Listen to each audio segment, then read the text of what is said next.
atuam, né, na rede pública de ensino. Eu acho que isso vai ajudar muito. Eu agradeço aqui a presença de todos os professores do departamento, professora Liliana, professor Sérgio, Ana Patrícia estão ali fora, mas já vão entrar, professora Marta, professora Edith, né? E eu espero que vocês aproveitem bastante, né, essa tarde com o professor Sérgio Freire. Sérgio, obrigado.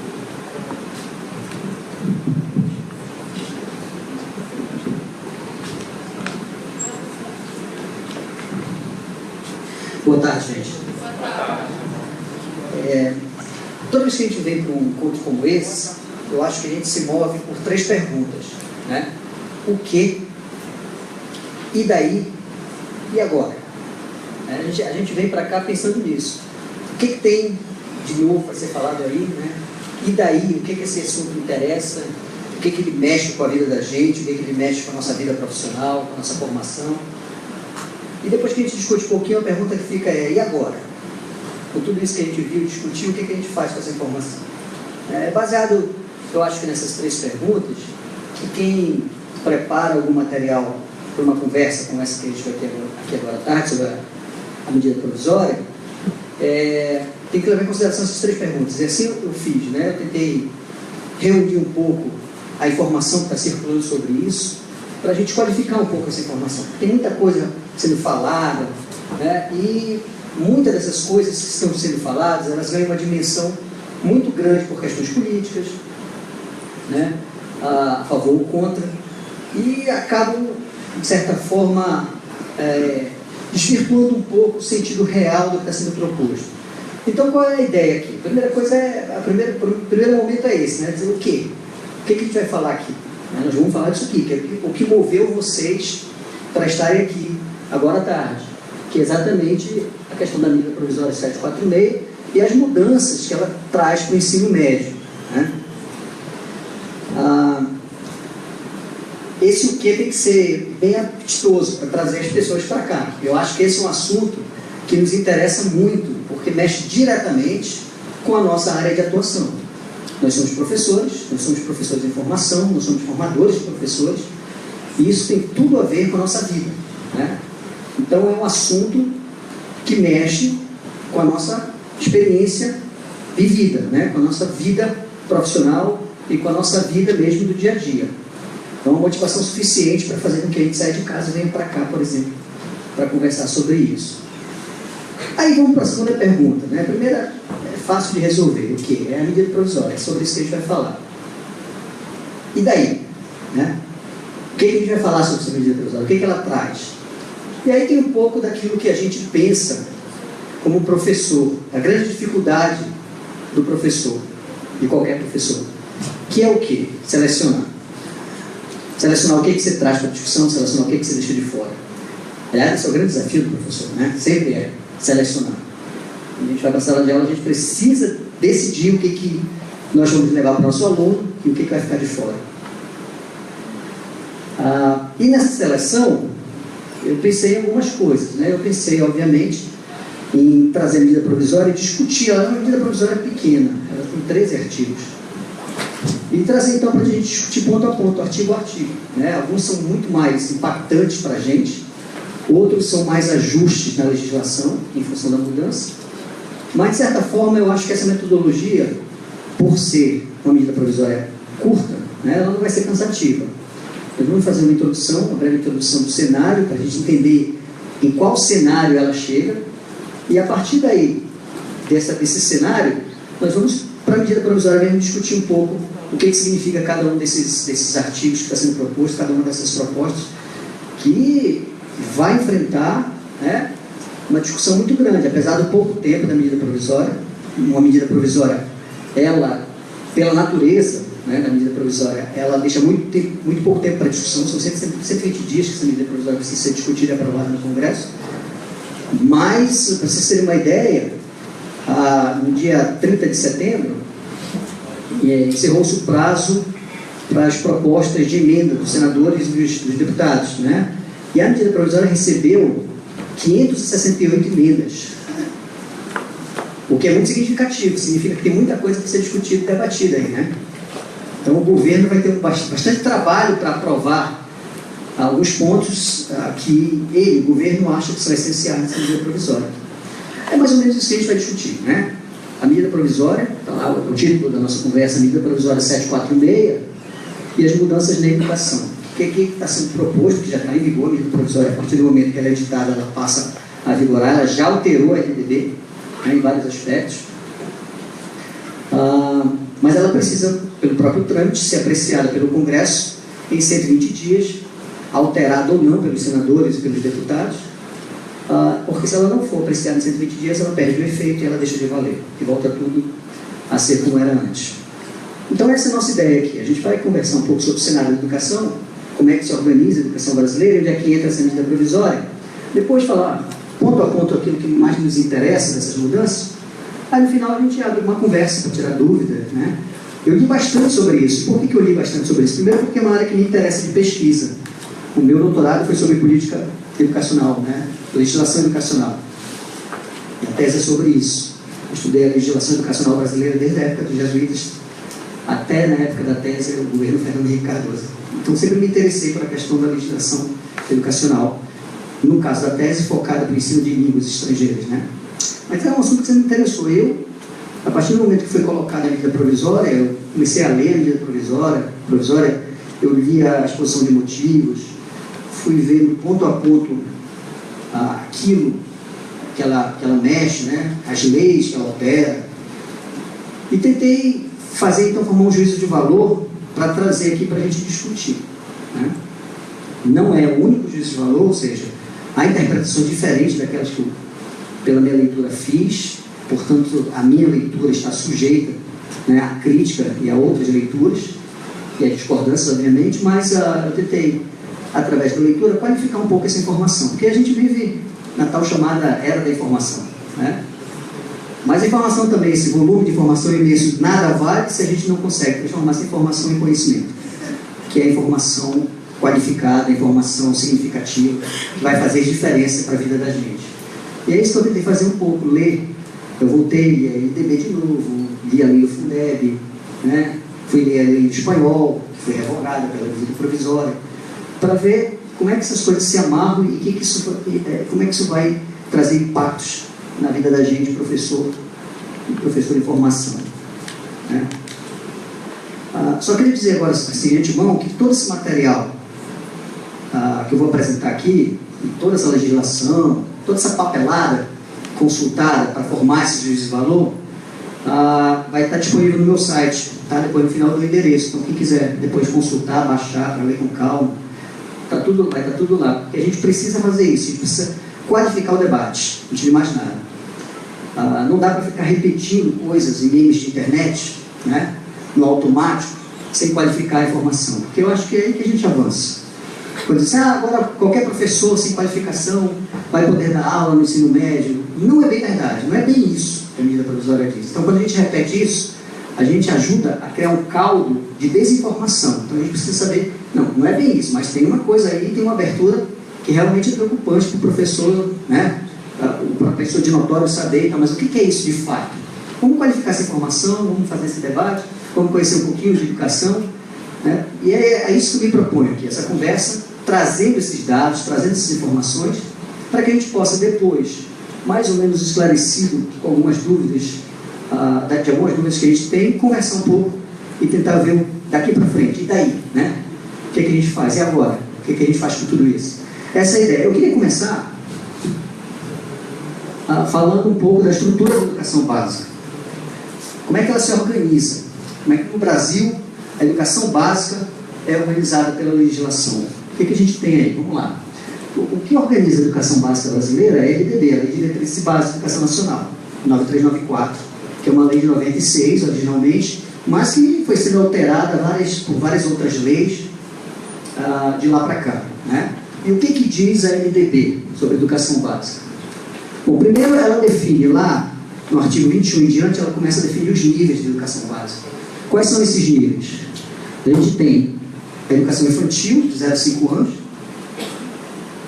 que envolve a creche e a pré-escola. Nós temos o ensino fundamental, o primeiro segmento do 1º ao 5º ano, e o segundo segmento do ensino fundamental do 6º ao 9º ano. E a idade escolar esperada para esse segmento, para esse nível de 6 a 14 anos. E, por fim, na educação básica, nós temos os 3 anos do ensino médio, né? De 15 a 17 anos. Esses são os níveis da educação brasileira. Isso está disposto na LDB. A LDB apresenta esses níveis para a gente. Agora, de quem é a competência para oferecer escolas nesses níveis? A LDB também determina essas competências. As prefeituras, elas são responsáveis pelo ensino fundamental do primeiro ao 9º ano e são responsáveis pelas creches pré-escola, da educação infantil. Os estados e o Distrito Federal são responsáveis também pelo ensino fundamental e pelo ensino médio. Então, o que a gente tem aqui? A gente tem uma competência concorrente no ensino fundamental. O ensino fundamental tem que ser ofertado, escolas de ensino fundamental têm que ser oferecidas tanto pela prefeitura, pelas prefeituras, quanto pelo Estado, né? E aí eles precisam conversar. Isso já é um problema, porque muitas das vezes, e eu digo isso porque eu estive como subsecretário de Educação de Manaus, e esse era um dos problemas, né? A interlocução entre a prefeitura e o Estado, porque muitas vezes o Estado planejava construir uma escola de ensino fundamental no mesmo lugar que a prefeitura planejava construir uma escola de ensino fundamental. Quer dizer, como não conversavam, podia dizer, ó, você constrói aqui, a gente constrói lá, porque lá também tem demanda. Mas como era pouco diálogo, muitas vezes você construía 2 escolas no mesmo lugar e deixava de construir em outro lugar. Então, a competência concorrente, né, no ensino fundamental exige um diálogo entre as prefeituras e o Estado para que não haja sobreposição de ações. Mas existem as competências específicas. Ou seja, a educação infantil é competência da prefeitura. Creche e pré-escola pública são competências da prefeitura. É a prefeitura que tem que ofertar a creche e pré-escola, não é o Estado. O Estado se obriga a ofertar ensino médio, que não é competência da prefeitura. Então não vai ter escola da prefeitura de ensino médio, assim como não vai ter creche do Estado, né? O Estado não pode fazer creche? Pode, a lei também pode.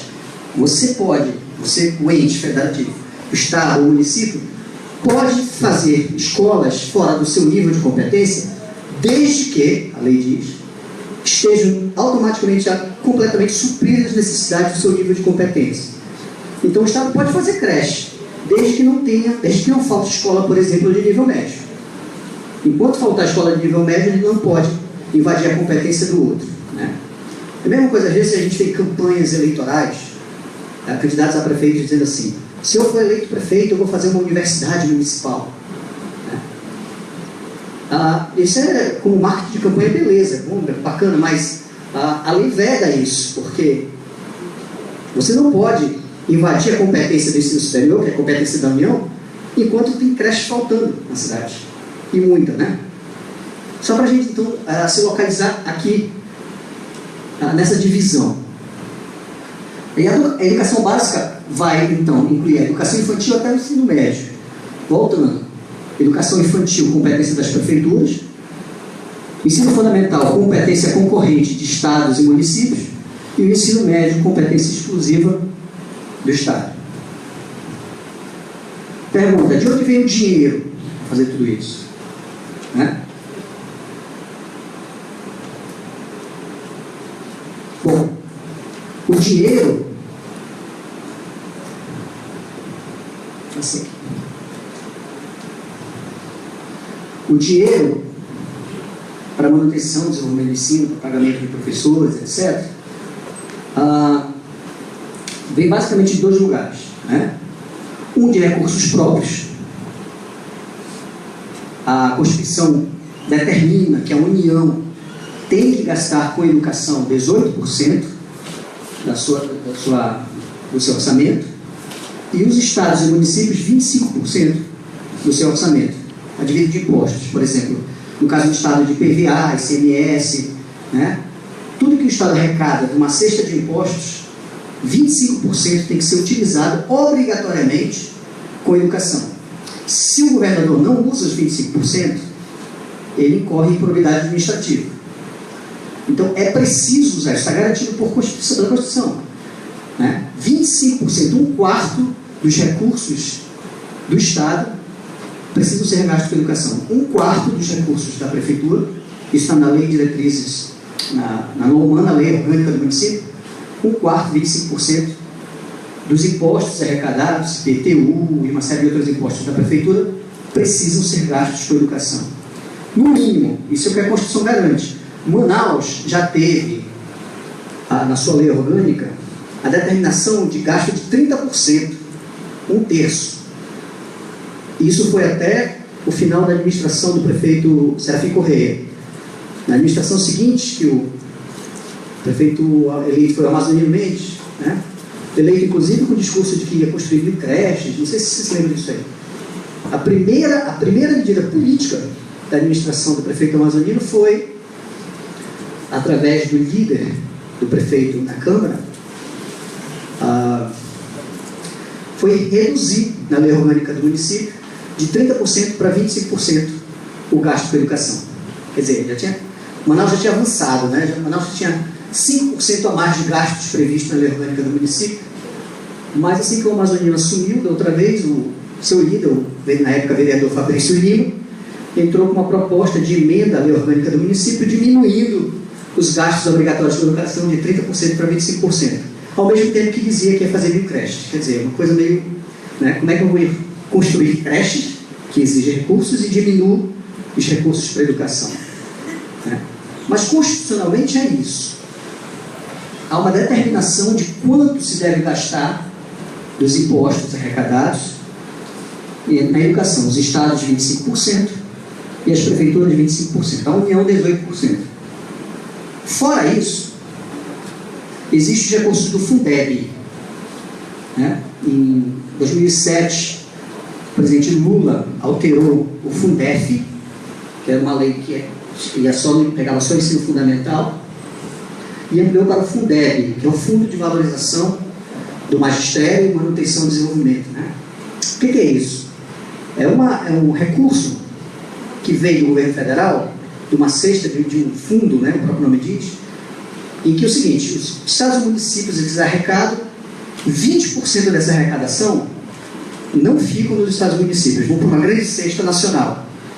E quem controla isso é a União. E a União devolve esses recursos através do Fundeb para os estados e municípios.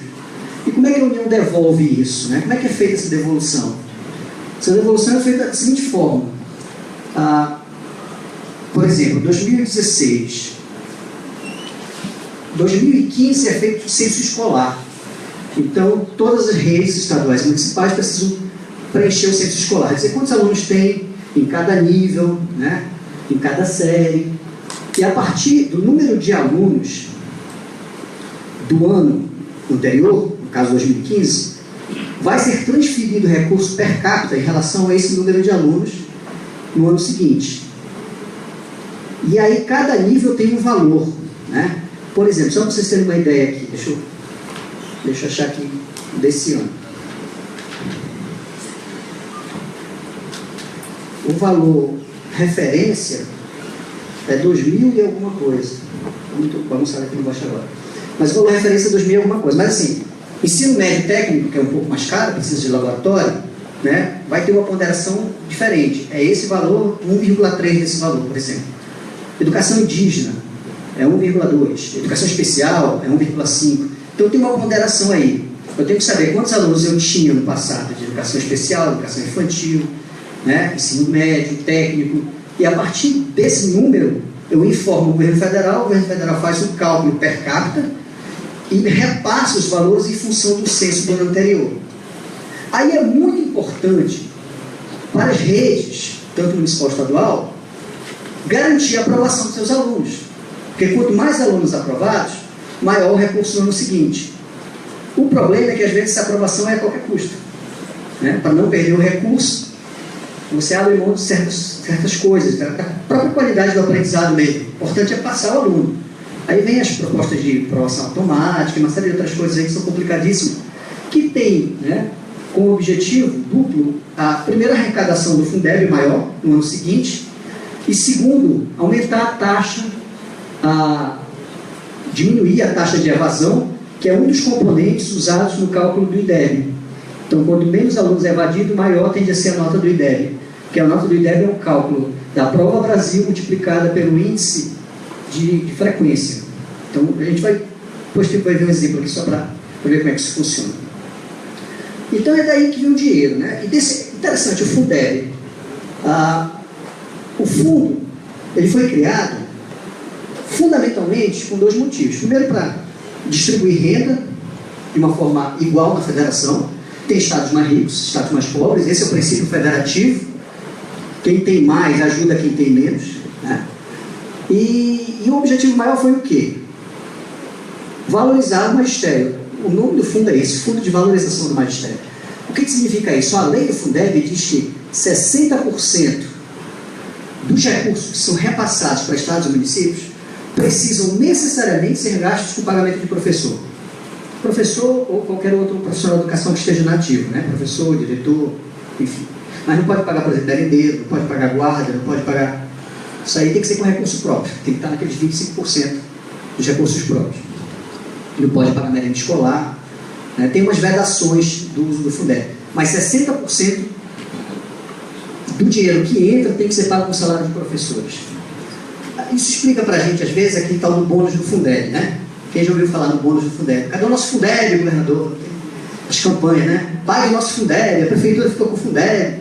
Por que acontece isso? Porque é o seguinte, você, prefeito, governador, tem que gastar 60% do que recebe do Fundeb pagando salário. Ora, muitos governadores e prefeitos não dão os aumentos que deveriam dar. E aí o salário, né, continua igual, defasado. Chega no fim do ano, chega em novembro, a Secretaria da Fazenda avisa o prefeito, diz, olha, não chegou nem perto dos 60% que tem que gastar. Está em 45%, está em 50%, e tem que gastar 60%. Senão, o prefeito ou o governador incorre em improbidade administrativa. E aí é um corre-corre danado, né? Aí chega final do ano, o governador, o prefeito, diz assim, quanto é que tem sobrando para complementar os 60%? Ah, é tanto, divide pelo número de professores, dá um bônus. Aí o pessoal recebe um bônus, fica todo mundo feliz. O professor que recebeu um bônus, o prefeito e o governador que vendem o bônus como algo político, né, um favor político, quando na verdade esse dinheiro era para ser distribuído em um salário durante o ano, né? Porque 60% do Fundeb tem que ser gasto obrigatoriamente com salário. E os outros 40%? Os outros 40% são gastos com NDE, com manutenção e desenvolvimento do ensino. E o que é NDE? Ora, é construção de escola, compra de livro para a biblioteca, formação de professores, né? Compra de cursos de pós-graduação para professores, liberação desses professores para fazer sua pós-graduação. Isso é manutenção e desenvolvimento do ensino, qualificação e infraestrutura. O prefeito pode, por exemplo, aumentar o salário do professor para R$10 mil para usar todo o dinheiro do Fundeb em salário? Pode. Os professores vão ficar felicíssimos com R$10 mil de salário. Só que se usar os 100% do Fundeb, que ele pode fazer para salário, ele vai ficar sem dinheiro para investimento, não constrói uma escola, não compra um livro, não faz uma formação. Então, o que cabe ao gestor? Achar o equilíbrio. Como que eu uso o dinheiro do Fundeb para cumprir a lei e pagar 60% em salário? E como é que eu uso o restante do Fundeb para construir escolas onde precisa, para comprar livros para a biblioteca, para qualificar os professores? Esse é o grande desafio do gestor da educação. É equilibrar o salário, né? Porque todo gestor gostaria de que os seus professores tivessem um salário melhor. Todo gestor comprometido, obviamente, queria que o professor tivesse um salário bom, mas ele não pode dar um salário muito grande que comprometa o investimento. Então você tem que achar aí esse equilíbrio. Tocantins, que é um estado mais novo, em Tocantins, os professores têm um salário razoavelmente bom, é um dos melhores salários públicos para professor do Brasil. Por quê? Porque a rede de Tocantins ela é relativamente nova. E ela não precisa de manutenção, não precisa estar trocando lâmpada, trocando bomba de poço. Então, o gestor tem como dar um salário um pouco maior porque ele não tem muita despesa de manutenção de escola, né? A rede de Manaus, são mais de 250 escolas, né? É muita escola, e quase tudo sem infraestrutura, são prédios alugados. Precisa então estar o tempo todo gastando muito dinheiro com MDE. E aí reduz o gás para poder aplicar em salário. Mas, minimamente, o gestor precisa aplicar 60% com salário, né? Quem não aplica 60%, no final do ano tem que dar bônus para complementar os 60%. Tem intensidades aí que dão bônus de R$6.000, R$7.000. Por quê? Porque o prefeito não usou esse dinheiro como deveria ter usado no salário durante os 12 meses, né? E aí, no final, ele vai ter que dar esse dinheiro para os professores, e a única forma de fazer isso é via bônus, por exemplo. Mas, como eu falei, aí ganha todo mundo, né? Politicamente, o prefeito é um favor, estou dando um bônus para vocês, bônus natalino, né? Quando, na verdade, é uma obrigação do prefeito, porque ele não cumpriu a lei de pagar os 60%, de usar os 60% do recurso do Fundeb para pagamento de professor. Bom, é mais ou menos essa estrutura da educação brasileira, ela se organiza, né? E a medida provisória 746 é uma medida que vai agir diretamente naquele pedacinho ali, ó, do ensino médio. Primeiro ou terceiro ano do ensino médio, né? Ela vai alterar fundamentalmente o funcionamento daquele ensino médio. Então ela vai pegar um pedaço da educação brasileira, né? Dessa estrutura aqui. Um pedaço da educação básica. Ela é conhecida como a MP do ensino médio, mas ela tem dispositivo alguns dispositivos que vão alterar também o ensino fundamental. A gente vai ver aqui também. Bom, vamos lá. Aí vem a pergunta, o que a MP altera, afinal de contas? Vamos tentar entender o que muda, né? A estrutura continua a mesma, a gente tem educação básica como educação infantil, ensino fundamental e ensino médio. Então essa estrutura continua a mesma. O que vai ser alterado vai ser a forma de funcionamento do ensino médio. Fundamentalmente é isso, vamos ver. Ela vai alterar 3 coisas, 3 leis.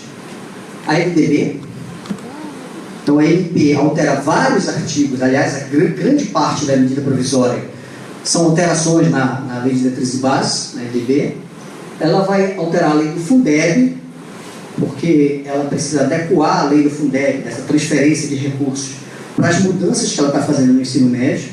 Então ela também vai alterar essa lei 11.494 de 2007, e ela vai alterar, atingindo de morte, a lei 11.161, conhecida como a lei do espanhol, que é aquela lei que o governo Lula implementou, obrigando o ensino do espanhol no ensino médio.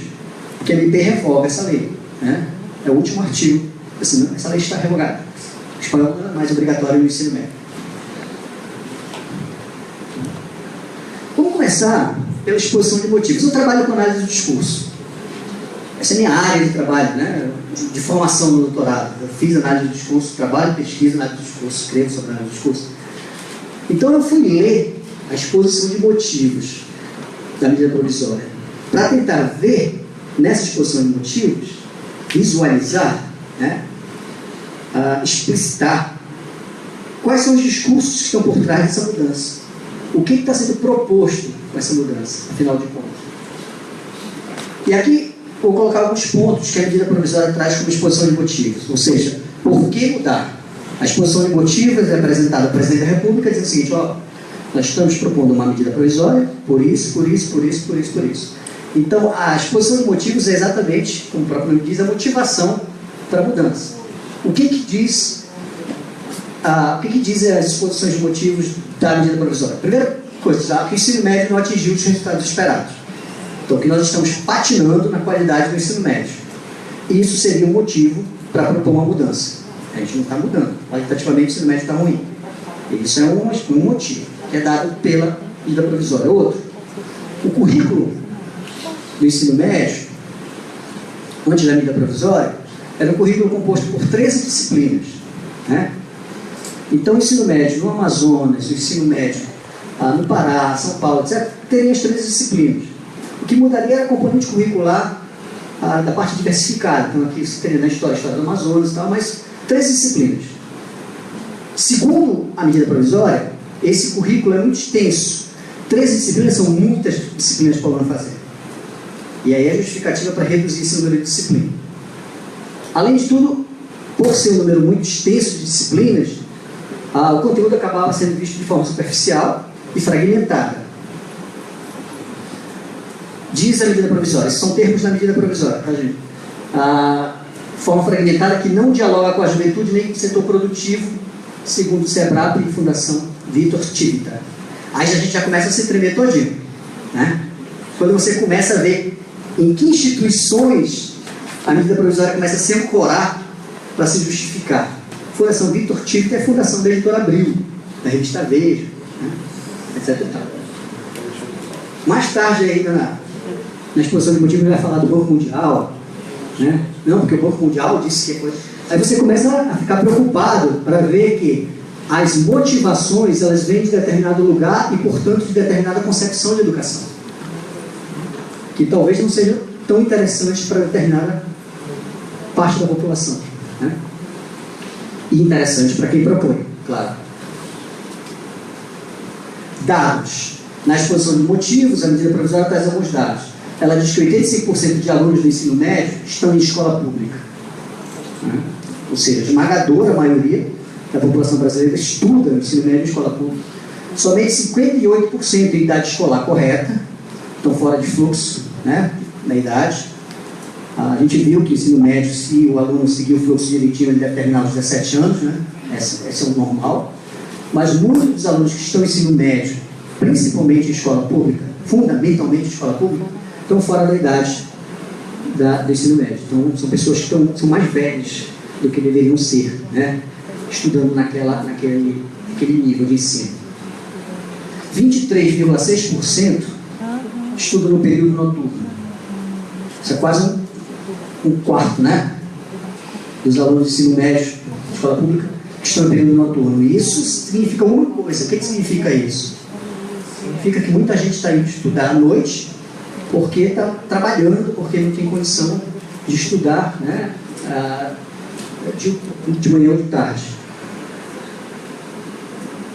E 41% desses alunos que estão no ensino médio apresentam resultados péssimos, segundo o INEP, de aprendizagem, né? Pegando os dados do SAEB, dados do Pro Brasil, próprios dados do IDEB. Então, o ensino médio está assim, tá ruim.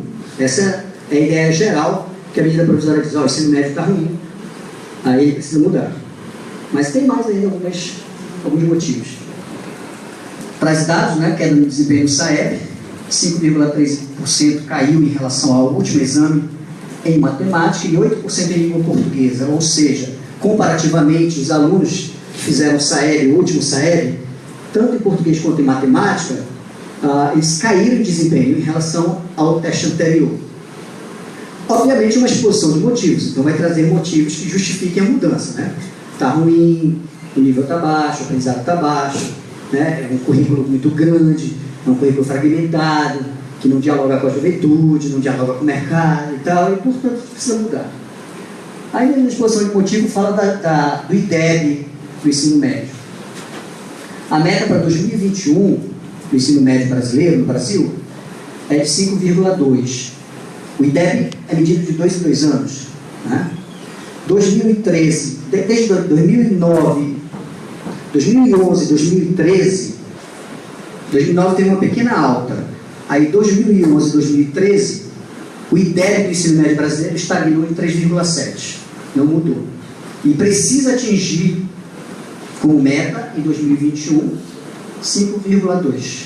Né? Então, mais um motivo que a medida provisória traz. Nós estamos parados, a gente não está conseguindo avançar no ensino médio, então a gente precisa mudar para chegar na meta de 2021. E aí, a culpa, a responsabilidade por todo esse quadro catastrófico do ensino médio, segundo a medida provisória, é do modelo atual, né? Do modelo com 13 disciplinas, porque ele é fragmentado, porque ele é superficial, né? Porque ele não dialoga com o mercado, porque ele não dialoga com a juventude, etc. e tal. E o que chama a atenção é o seguinte, que são 13 disciplinas obrigatórias que não estão alinhadas ao mundo do trabalho.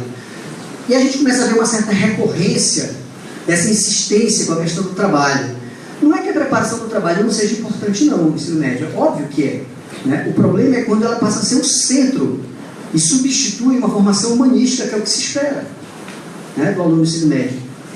E aí a grande grita pela retirada de sociologia, de filosofia, das artes, por exemplo, que deixam de ser obrigatórios. Né? Por quê? Porque você vai dar o foco numa outra perspectiva de educação, que é uma educação mais tecnicista. É isso que está acontecendo. Então nós estamos mudando o modelo. Né? Nós estamos saindo do modelo propedêutico de formação cidadã, que trabalha com essas disciplinas como sociologia, que é o locus, o lugar, o espaço para você discutir tudo isso que está acontecendo no país, pegar o caderno de cidades do jornal e dizer por que isso está acontecendo, né? Ou falar de ética na filosofia, mais do que urgente em épocas de hoje, nesses tempos que a gente está vivendo. Né? Então, esse tipo de discussão, ela está secundarizada pela medida provisória. Não. Vamos tirar essas disciplinas e vamos dar o foco em disciplinas técnicas, né? Nos itinerários formativos, que a gente já vai ver o que é isso aí. Mas a ênfase na questão do mercado de trabalho, da preparação do trabalho, né, da inserção desses jovens no mercado de trabalho, é muito grande. Acho que faz uma semana, mais ou menos, se for o Jornal Nacional, o Jornal Hoje, um dos jornais da Globo, fez uma reportagem dizendo que tinha aumentado o número de jovens de 15 a 17 anos desempregados. Foi no Hoje, né? Aí você fica pensando, jovem de 15 a 17 anos não devia estar nem no mercado de trabalho, devia estar estudando. Né? Mas qual era a ênfase da reportagem? Era dizer o seguinte, olha, esses jovens estão fora do mercado de trabalho porque falta qualificação. Opa, que legal, casou com a medida provisória que está propondo qualificação técnica, né? Quer dizer, há uma agenda sendo posta, né, pelo governo e, obviamente, repercutida pelos meios de comunicação que estão alinhados com o governo para que sejamos todos nós convencidos da necessidade da alteração do modelo do ensino médio, assim como da necessidade da alteração do regime de previdência e das leis trabalhistas, enfim. Né? O Brasil está sob ataque, assim, político, né? De uma outra perspectiva. Muitos dos avanços que se conseguiram em 20 anos aí estão sendo postos, né, para mudança de uma forma muito rápida e de uma forma até legítima, mas enfim, vamos discutir a medida provisória depois a gente fala da política. Outro argumento, outro motivo apresentado pela medida provisória é que a população de jovens aumenta e a população economicamente ativa não está qualificada para impulsionar o desenvolvimento econômico. Olha aí, uma paráfrase da questão do mercado de trabalho de novo. Né? A gente vai vendo uma recorrência disso aí. 16,5% ingressa no ensino superior e 8% curso de educação profissional. 75% não consegue boa colocação no mercado de trabalho. Aí, de novo, falando do mercado de trabalho, Né? E você vê assim a fala, que representa um pouco do discurso presente no MP, na fala da entrevista daquele deputado, né? Prestes a votar a PEC do fim do mundo lá, que disse que quem tem dinheiro vai para a universidade, quem não tem não vai. Quer dizer, a ênfase não é que as pessoas façam o nível superior. O ensino médio, técnico, que forme pessoas e as coloque no mercado de trabalho para suprir a demanda das empresas é suficiente. Está sendo feita uma opção aqui, né? E a opção é: ensino médio técnico é suficiente, né? Superior se der. Isso é uma opção política, né? Eu, por exemplo, penso diferente. Eu acho que todo mundo tem que ter o direito de fazer nível superior. Penso eu, né? Mas essas são visões políticas sobre o que é educação, sobre formação, etc. E tal. E daí todo o embate que a gente está tendo, exatamente porque é o embate político. Aí na exposição de motivos, tem lá, olha, esse modelo que está sendo proposto agora, ele se alinha com as propostas do Banco Mundial e da Unicef. Aí, de novo, Banco Mundial, Fundação Victor Tito, e é um modelo que está sendo assim, apoiado, está recebendo uma grande gama de recursos para divulgação e vários encontros que estão sendo realizados em várias cidades do Brasil pela Fundação Unibanco e Fundação Itaú e Instituto Ayrton Senna. Né? Que são organizações que pensam a educação de determinada forma. A educação meritocrática, né? E a educação para o trabalho. Essa forma que a medida provisória está propondo. Não é à toa que esses institutos bancados pelos bancos, né, estão apoiando. Então, diga-me com quem andas, aquela história antiga, né? Que eu tentarei te entender melhor.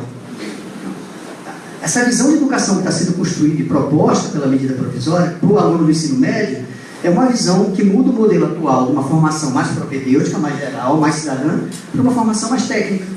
Para quê? Para suprir as demandas imediatas do mercado de trabalho. Fundamentalmente é isso. A ANP, então, cria uma nova forma de organização do ensino médio, amplia a jornada escolar de 800 para 1.400 horas, né?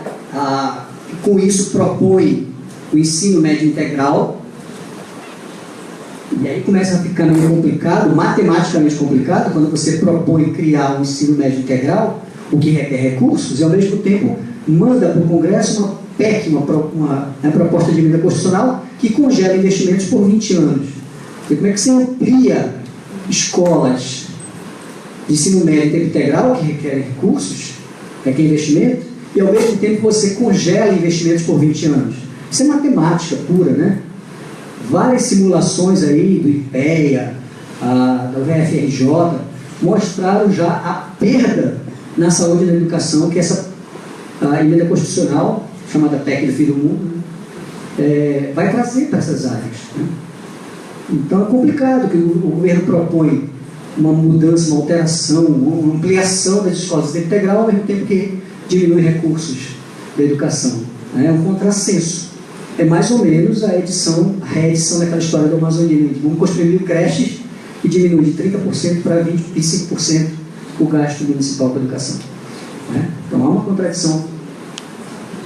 E, bom, estabelece o limite de 1.200 horas para a Base Nacional Curricular Comum. Dessas 1.400 de 1.200 horas. A gente vai já ver a estrutura que está sendo proposta, né? O que muda, o que é isso aqui, o que é essa Base Nacional Curricular Comum. Cria a política de fomento e implantação da escola do ensino médio em tempo integral. E, na verdade, não é uma política, é um programa, né? Porque qual é a diferença? A política é algo que depende do tempo, né?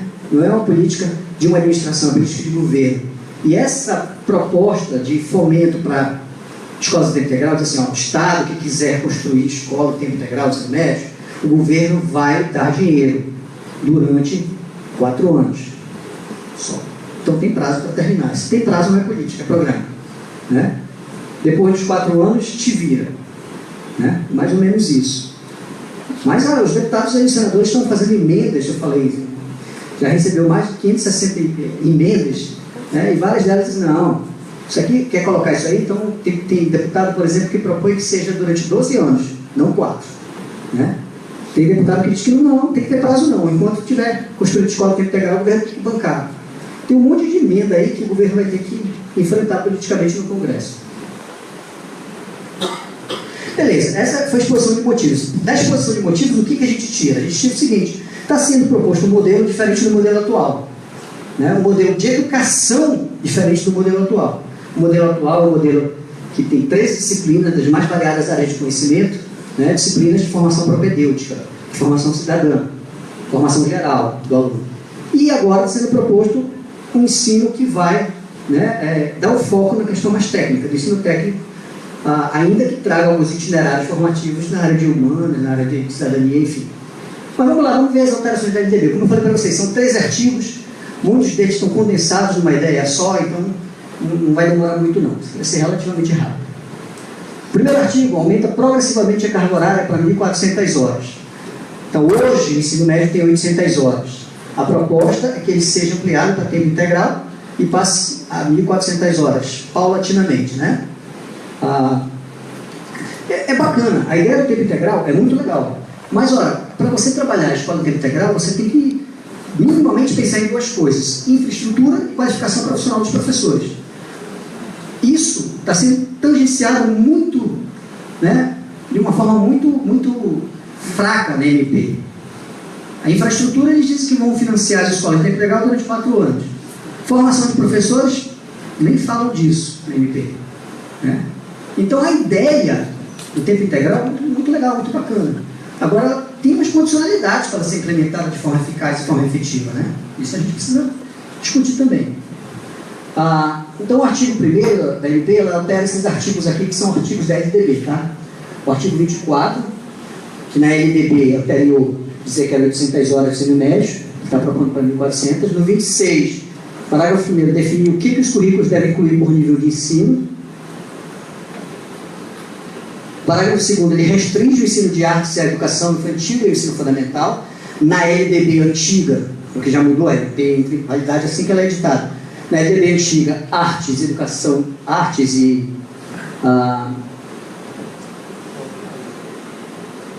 educação física, né? Era de toda a educação básica como um todo. Então, e aí a MP muda e diz, não, artes passa a ser só para educação infantil e ensino fundamental.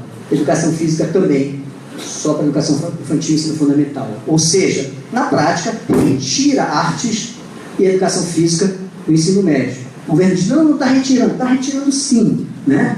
Está retirando sim. O governo usa umas certas estratégias enunciativas para dizer, não está tirando nada, vai estar tudo na Base Nacional Curricular. Ora, a Base Nacional Curricular, como o próprio nome diz, Base Nacional Comum Curricular, é aquilo que vai ser estudado em todas as escolas do Brasil durante 1 ano e meio do ensino médio. Né? Primeiro 1 ano e meio é igual para todo mundo. A partir do 1 ano e meio seguinte, você teria então os itinerários formativos. Aí o aluno escolhia se ele vai fazer matemática, as áreas de, né? Se ele vai fazer ciências humanas, ciências da natureza e tal. E o governo diz que essas disciplinas que estão saindo, elas vão fazer parte da Base Nacional Curricular. Ora, se elas vão fazer parte da Base Nacional Curricular, na melhor das hipóteses, já que a Base Nacional Curricular está sendo discutida ainda agora, elas só vão ser incluídas e estudadas 1 ano e meio. Né? E antes eram estudados 3 anos. Então, está retirando sim. Está retirando a arte, está retirando a educação física, está retirando sociologia.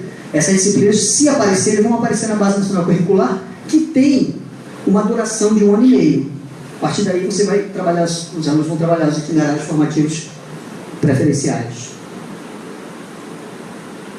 O parágrafo 5º, né, altera e torna obrigatório o ensino de língua inglesa a partir do 6º ano do ensino fundamental. Aí começa a mexer com as línguas estrangeiras, né, para a gente pensar um pouquinho. O que a LDB dizia antes da medida provisória? No ensino fundamental, no segundo segmento do ensino fundamental, qual é a língua estrangeira? Qualquer uma. Decidida pela comunidade. O que é lógico, né? Estou na área de fronteira, vou estudar espanhol. É mais interessante estudar espanhol ali do que estudar inglês. Estou lá em Santa Catarina, numa comunidade, né, de língua alemã. É mais interessante estudar a língua estrangeira alemã, que é a língua da comunidade. Então, a LDB anterior, antes da mudança, ela dava à comunidade o direito de escolha, né, contextual da língua estrangeira a ser estudada no ensino fundamental. A MP, que é chamada MP do ensino médio, retroage ao ensino fundamental e passa a obrigar a língua inglesa a partir do 6º ano do ensino fundamental. Não tem mais escolha, todo mundo vai ter que estudar inglês. Essa é a língua que vai ser estudada no ensino fundamental. Se a gente for pensar do ponto de vista umbilical, nós que trabalhamos com a língua inglesa, é bom, né? Opa, vai criar mais mercado de trabalho pessoal de inglês, vai ter mais concurso para o pessoal de inglês e tal. Mas se a gente for pensar na formação dos alunos e no direito ao acesso às línguas estrangeiras que os alunos têm que ter no mundo de hoje, é um retrocesso. Né? Porque se desconsidera toda a questão socio-geopolítica do espaço onde aquela língua estrangeira está sendo estudada. Lá em Tabatinga, é interessante que se estude espanhol, né? E não inglês, por exemplo. Então a MP que fala em diversificação, nesse aspecto, ela achata, né? Ela tem um programa, a partir da MP, dessas mudanças, o aluno vai ser protagonista das suas escolhas, o aluno vai ter um ensino diversificado, não o ensino de línguas. O ensino de línguas é um retrocesso muito grande, a gente vai ver isso aqui. Né? Primeiro, pela obrigatoriedade do inglês para todo mundo, retirando da comunidade o seu direito de escolha, uma escolha social, uma escolha contextual, que seja, que atenda a sua demanda específica. Ainda no artigo 26, parágrafo 7, né? Muda o artigo 1º da LDB, muda o artigo 26 da LDB, determinando que a Base Nacional Comum Curricular vai definir os temas transversais. A Base Nacional Comum Curricular está sendo discutida já há algum tempo, pelas entidades, por professores, esse tipo de coisa. Tem um site, que depois eu vou dar referência lá, onde você pode baixar todo o histórico da discussão, onde você pode baixar o estado atual desse conteúdo que está sendo colocado lá. Está em discussão ainda, está em processo. A data esperada que se termine essa discussão a meados do ano que vem, né? Que se feche essa base nacional curricular, essa discussão a meados do ano que vem. Mas tem processo e tem a última versão lá no site, para baixar. Depois no link que eu vou deixar aqui, tem tudo isso aí, para vocês baixarem para ver o que é. Mas essa última versão, por exemplo, eu estava dando uma olhada, no ensino médio tem lá, primeiro ano, segundo ano, terceiro ano do ensino médio, tem por ano o que incluiria para a base nacional curricular, né? Antes da mudança da medida provisória. E lá tem, por exemplo, ainda sociologia, tem artes, né, educação física. Então, o que está hoje lá, a versão mais atual, não contempla ainda essas mudanças propostas pela MP, porque aí vai ter que ser rediscutido de novo, né? Por conta da reestruturação proposta pela medida provisória. O parágrafo 10º define que a inclusão de novos componentes curriculares na base nacional curricular comum precisa da aprovação do Conselho Nacional de Educação e da homologação do Ministério da Educação, ouvidos o CONSED, que é o Conselho Nacional de Secretários de Educação, são todos os secretários dos estados reunidos, né? E da UDIME, que é a União Nacional de Dirigentes Municipais de Educação, os secretários municipais de educação.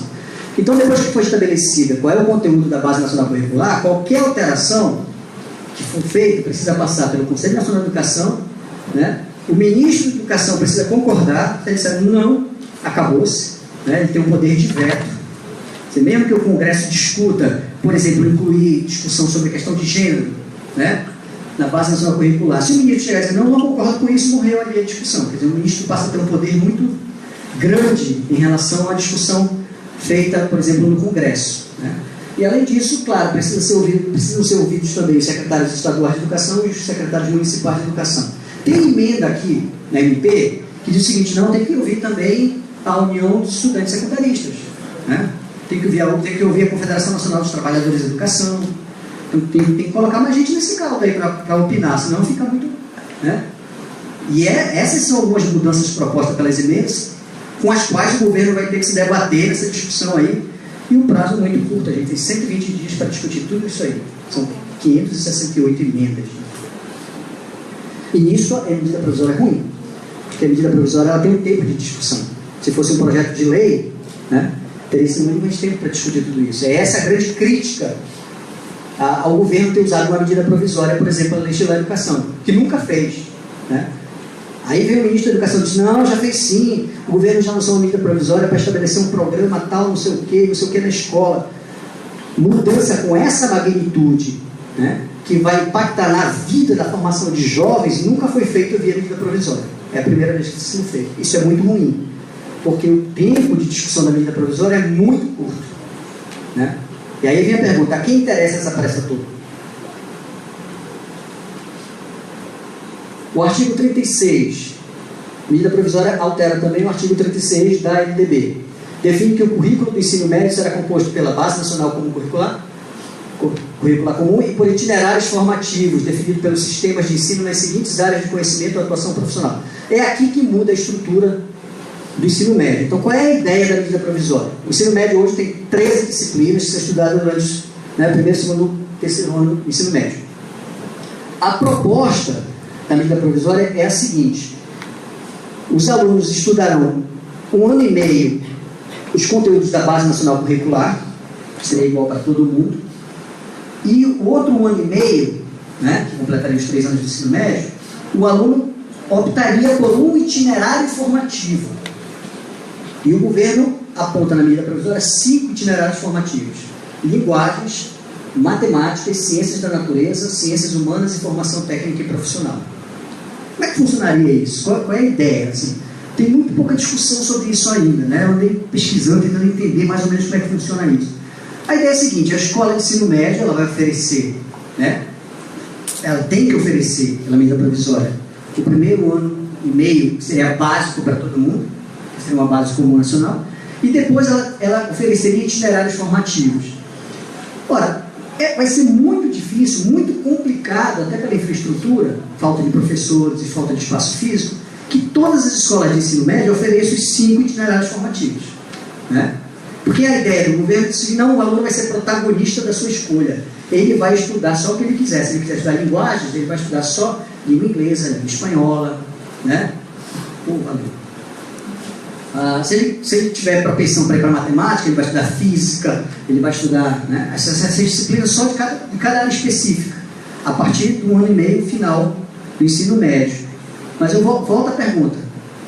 As escolas de ensino médio vão ter capacidade para oferecer todo esse cardápio para os alunos? Provavelmente não, né?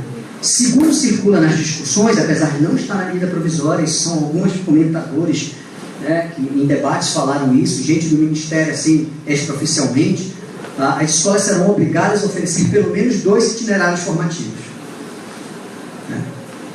Mas aí é complicado, quando você tem uma escola de ensino médio, por exemplo, que oferece linguagens e matemática, e o aluno diz, não, mas eu queria fazer ciências humanas.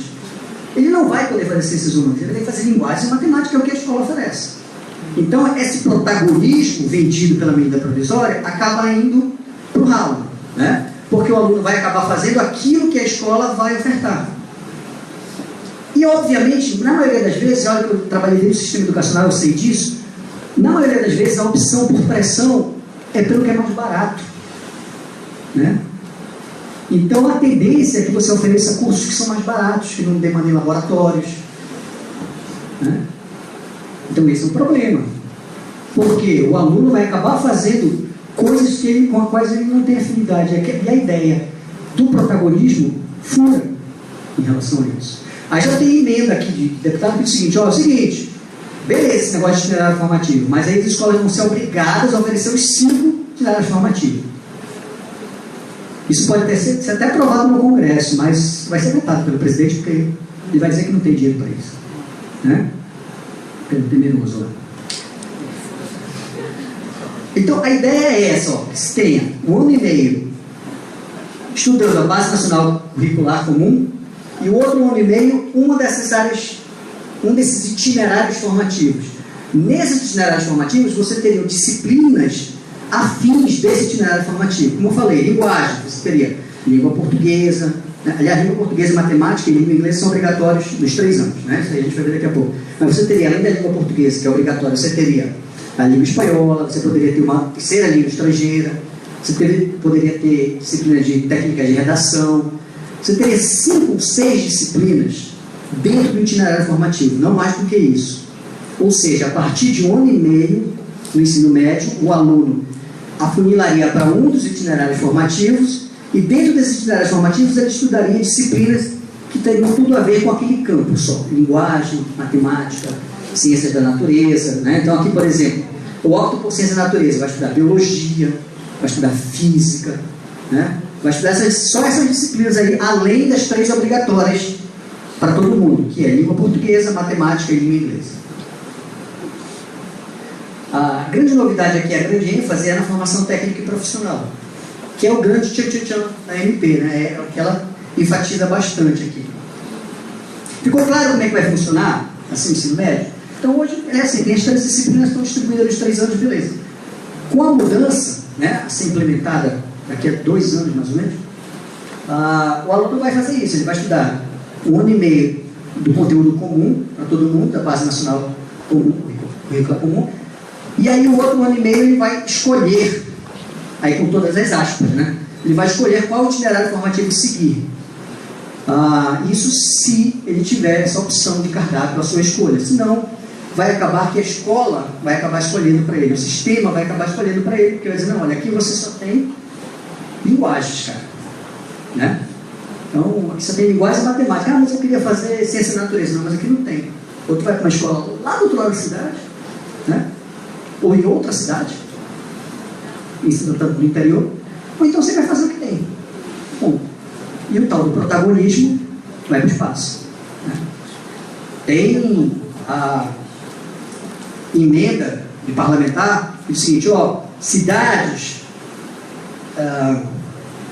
com até X número de habitantes tem que oferecer obrigatoriamente, todas as escolas de ensino médio tem que oferecer os 5 itinerários formativos. Então tem um monte de emenda aqui, né? Tem umas coisas bacanas e tem umas coisas meio malucas também.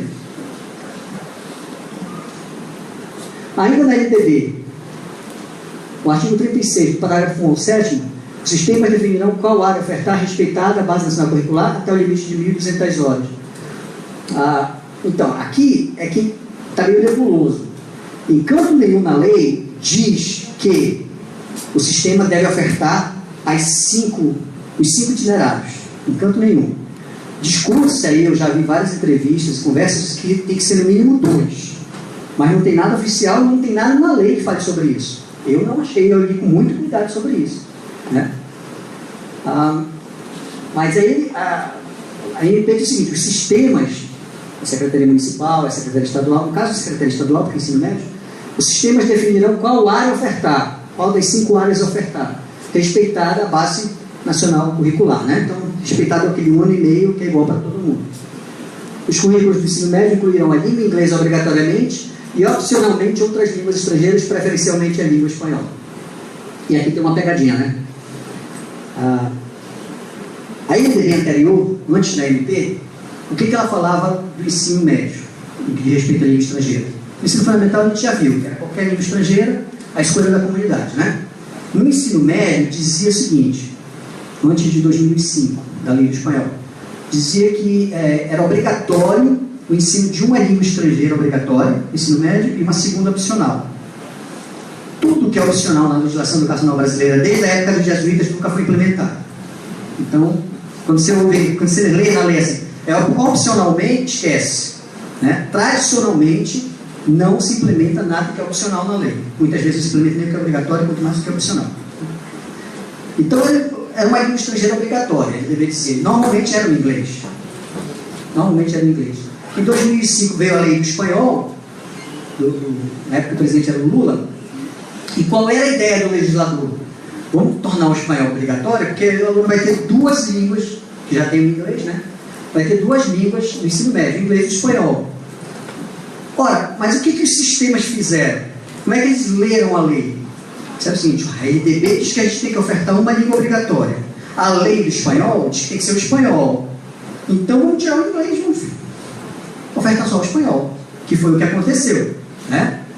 E aí os professores de inglês entraram em parafuso de desespero. Vários ex-alunos falam: professor, a diretora quer que eu dê aula de espanhol agora, porque é obrigatório, eu sou professor de inglês.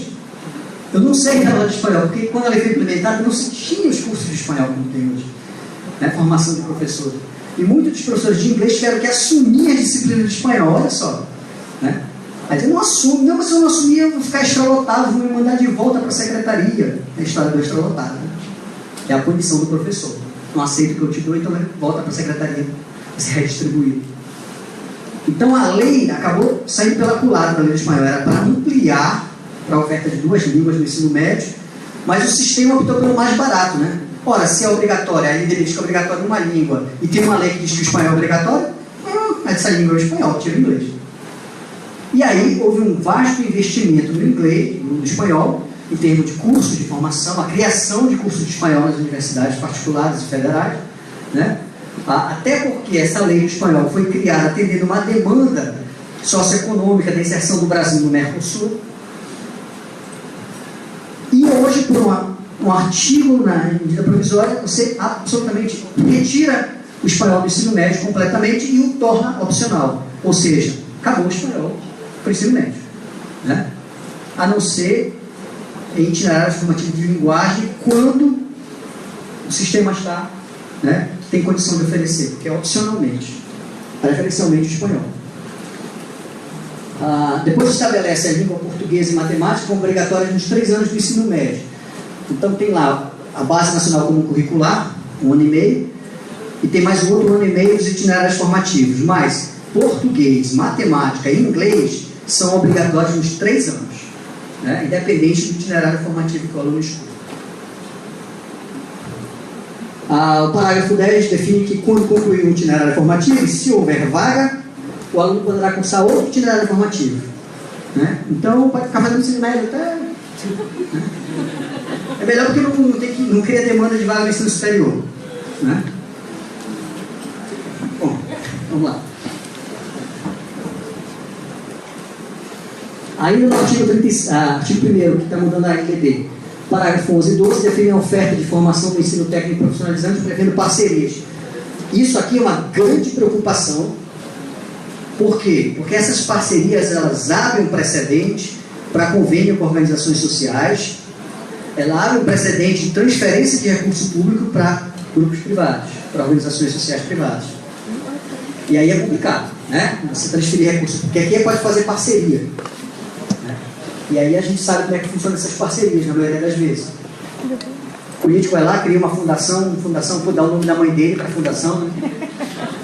E aí faz um convênio e passa a receber dinheiro. É complicado. Então esse é um dos pontos muito preocupantes da medida provisória, essa possibilidade de fazer convênios com instituições e ter repasse de recursos financeiros do FNDE que deveriam ir para a escola pública para esses convênios aí. E isso também está aqui, ó, nas emendas dos parlamentares. Tem parlamentar que diz, não, corta isso. Tem um monte de emenda suprimindo esse parágrafo aí, né? Com razão, eu acho, com razão. Porque isso aí abre uma brecha muito grande para transferência de recurso público para entidades privadas. Bom, o parágrafo 13 diz o óbvio, que é o terminar o ensino médio, o aluno vai receber um diploma de ensino médio. O parágrafo 14 diz que a União, com o Estado e o Distrito Federal, elaborará processo nacional de avaliação com base na BNCC. O que significa isso? Prova Brasil, SAEB, Enem, todos os instrumentos de avaliação que já existem ou a serem criados, terão como base o conteúdo da BNCC, só. Né? Então vai se avaliar só 1 ano e meio de conteúdo. 1 ano e meio de itinerário formativo não se vai avaliar. Porque seria praticamente impossível você avaliar. Né? Você tem que fazer uma prova que contemple o conteúdo que todo mundo tem estudado, senão é desigual. E o que todo mundo vai estudar é a base nacional comum. Então, ó, Enem, Prova Brasil, SAE, todos esses testes, né, de conteúdo, de medição, de aferição, de produção e aprendizado, eles vão ser baseados na base nacional comum, curricular comum. E aí vai mexer com tudo, né? Inclusive com a formação de professores. Parágrafo 15, 16 e 17 possibilitam que o ensino médio em crédito ou módulos com aproveitamento de estudos adquiridos fora da escola. Isso é outro ponto de confusão, né? O que a lei está dizendo aqui? Está dizendo o seguinte: se o cara já tem uma experiência, né, lá no mercado de trabalho, ele já tem uma experiência de 2, 3 anos, por exemplo, como torneiro mecânico, o sistema educacional pode fazer uma prova com ele, esse conhecimento, e dizer, faz uma prova, se tu passar, a gente aproveita isso aí como crédito para o ensino médio, como disciplina para o ensino médio. Quer dizer, você trazer conhecimentos de fora, né? Isso, em tese, é bastante interessante, porque você vai aproveitar o conhecimento adquirido de mundo das pessoas, etc. e tal. O problema é logístico. O problema é quem vai aferir isso, com qual qualidade, né? Essa é uma discussão muito séria. Quer dizer, quem vai garantir que a aferição de determinado conhecimento adquirido lá fora realmente seja equivalente a um conhecimento aproveitável? Veja o desdobramento dessas coisas, né? Então, são princípios interessantes para a gente discutir, mas que demandam realmente uma discussão. E por medida provisória só tem 120 dias para discutir isso aí, não dá. Esse que é o problema, entendeu? Se o governo tivesse proposto essa mudança por projeto de lei, pô, é legal, bacana, porque aí ia lá, a gente ia ter tempo, as comissões iam ter tempo para discutir, etc e tal, né? E discutir o mérito e tal. Mas com 120 dias é tipo assim, ou dá ou desce, ou aprovam, entendeu? Tá com a faca no pescoço. É isso. Então, a escolha pela medida provisória foi exatamente para diminuir o debate sobre o mérito do que está sendo proposto. Só pode ser. É a única leitura que a gente faz, né? Não tinha por que ter essa urgência toda. Aliás, tem gente que está questionando a validade da medida provisória para essa mudança educacional, porque não tem urgência. O governo diz que tem urgência, mas a medida provisória é um mecanismo legal do governo para questões que têm urgência, né? Então tem o pessoal da área do direito aí que está se debatendo aí com essa história. Diz, não, se não tem urgência, pode usar a medida provisória para isso. Isso pode ser por um projeto de lei. Essa é outra discussão. Está cheio de discussão aí paralelas a essa questão da medida provisória. O artigo 44 fala do acesso ao nível superior, né? Os mecanismos de acesso deverão considerar apenas o conteúdo da Base Nacional Curricular. De novo, é lógico, o que os alunos estudam em comum é a Base Nacional Curricular, o Enem, por exemplo, que é dos mecanismos de acesso ao nível superior, só vai poder avaliar o conteúdo que está na Base Nacional Curricular, né? Então, o conteúdo vai ser o conteúdo de 1 ano e meio só. É tudo isso vai ser avaliado, é só isso, né? Portanto, que vai ser avaliado no Enem ou qualquer outra forma de acesso ao ensino superior. Artigo 61 da LDB é também alterado, define quem é profissional de educação básica. aí acrescenta esse inciso 5º aí, profissionais com notório saber para atender o ensino técnico profissional. E isso está dando uma confusão no nada, né? Ah, né, mas precisa de licenciatura agora para... Né? Pô, a gente passa 4 anos formando professor, não sei o que, qualquer um se a escola, se o sistema de Secretaria de Educação disser, não, você tem notório saber, pá, dá um carimbo e atestar, você pode dar aula, né? Do jeito que está sendo propagado, parece assim, que abriu geral. Não, não abriu geral. O notório saber foi posto na medida provisória para atender um itinerário formativo que é o técnico profissional. Qual é a ideia do cara, né? Segundo a explicação do secretário de Educação Básica do Rossielli. Aliás, um parêntese, o secretário de Educação Básica do MEC, o Rossielli, né? Foi secretário de Educação aqui, né? Do Estado. E aí ele agora está no MEC, então, aí eu publiquei que eu ia falar sobre isso aqui. Aí ele foi lá comentar no Facebook. Esse professor me coloca à disposição para debater de que inverdades sejam propagadas e tal, não sei o quê. Eu agradeci, porque raramente homens públicos se dispõem a debater assim, né? Que eu ia fazer uma série de perguntas para esclarecer as dúvidas e tal, e que realmente trabalhar com inverdade era muito complicado, né? Mas enfim, aí o secretário de Educação Básica, né? Eu vi ele explicando isso aqui, ele disse, não, olha só, não está abrindo geral, não é qualquer uma pessoa que pode dar aula, não é isso não. E isso ele tem razão. Isso foi criado para o ensino técnico profissional, e qual é a lógica disso? Seguinte, você vai ter o ensino técnico profissional numa escola de ensino médio lá em Itacoatiara, que é um polo naval, né? E tem um cara lá que constrói barco, o cara viveu a vida dele toda fazendo barco, então ele tem um notório saber, ele sabe fazer barco, né? Pô, vamos convidar esse cara para ensinar os alunos a fazer barco. Aí o sistema educacional, no caso a Secretaria de Educação, afere se esse cara realmente tem notório saber. Assim, ó, você sabe fazer barco, cara. Vem cá, pá, dá um carimbo para ele e diz, esse cara agora vai ser professor do ensino técnico para ensinar a fazer barco. Isso só vale para o ensino técnico profissional. Isso não vale para os outros itinerários formativos. Então é preciso a gente esclarecer isso aí para não propagar o que está sendo propagado, assim, né? Ah, acabou, agora qualquer um pode dar aula. Não é bem assim não. Só que tem um problema. Do jeito que a medida provisória está colocada, ela diz isso aqui, ó. Define quem é profissional de educação básica, e aí define que há profissionais com notório saber para atender o ensino técnico profissional.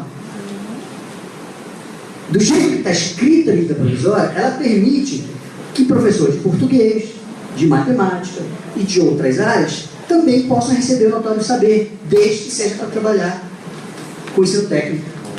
E aí é um problema, porque a gente sabe como é que funciona o padrinhamento político. Porque esse notório saber, ele entra sem concurso. Outro problema, né? Ele não precisa fazer concurso. Aí diz, cara, tu é meu amigão, sabe dar aula de português? Não, vai dar aula de português. Eu te dou carinho de que tu tem notório saber em português, tu vai dar aula de português, mas só para o ensino técnico profissional, porque é o que pode. E aí, com certeza, essa brecha vai ser complicada, né? Porque a gente sabe como funcionam as questões políticas de favores, né? Principalmente onde a fiscalização não chega. Então é um problema. Isso, esse artigo é o artigo campeão de emendas dos parlamentares, pedindo a revogação dele, né? Ou a revogação ou a qualificação, tipo assim, é notório saber desde que não haja alguém com formação superior, né, na área, para poder... Eu tento relativizar a coisa assim, mas enfim, isso deu muita confusão. É preciso a gente ser honesto, intelectualmente honesto, e dizer o seguinte, ó, não abrir geral não, tá? A abertura é para ensino técnico profissionalizante só. Agora, do jeito que está na lei, não é só para os casos que a lei prevê, não. Dá para fazer as maracutaias de contratar alguém para dar, inclusive, as matérias de português, matemática, inglês, né? Vem cá, tu inglês também, 3 meses, também cá, aula de inglês. Notório saber. Ah, tu é americano? Notório saber, né? Se for para o ensino técnico, a brecha na lei existe, né? E quando tem brecha na lei, política é igual água. O pessoal se mete, né? Então precisa rever isso aí. Mas a ideia é interessante, né? Você aproveitar o notório saber das pessoas. Agora, de novo, a questão é controle. Como controlar isso aí? O artigo 62 define a formação docente e diz que a formação docente precisa se adequar à Base Nacional Curricular. Então a Base Nacional Curricular vai ser definida e aí os cursos de formação de professores vão ter que trabalhar com o conteúdo da Base Nacional Curricular, né? O que faz sentido, né? Se você define a Base Nacional Curricular, eu estou formando professores para trabalhar na educação básica, eles precisam trabalhar com aquilo que a educação básica trabalha. O que vai trazer uma boa discussão para a gente, nos cursos de licenciatura, nos cursos de formação do professor, porque os cursos vão ter que se adequar ao conteúdo, né, e à proposta trazida pela Base Nacional Comum. Bom, o artigo 1º, que é grande parte da MP, altera a LDB, né? Aí o artigo 2º modifica a lei 11.494, que é a lei do Fundeb, para acomodar o ensino técnico profissionalizante que não tinha na lei do Fundeb. Então é uma mudança só para inserir, para adequar, não tem uma mudança de mérito, né? É uma mudança formal.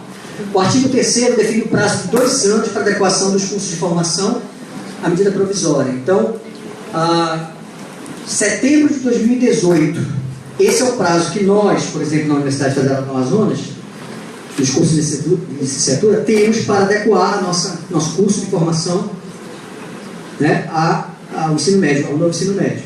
Então a gente tem que discutir e mudar o que tem que mudar até setembro de 2018, segundo a medida provisória.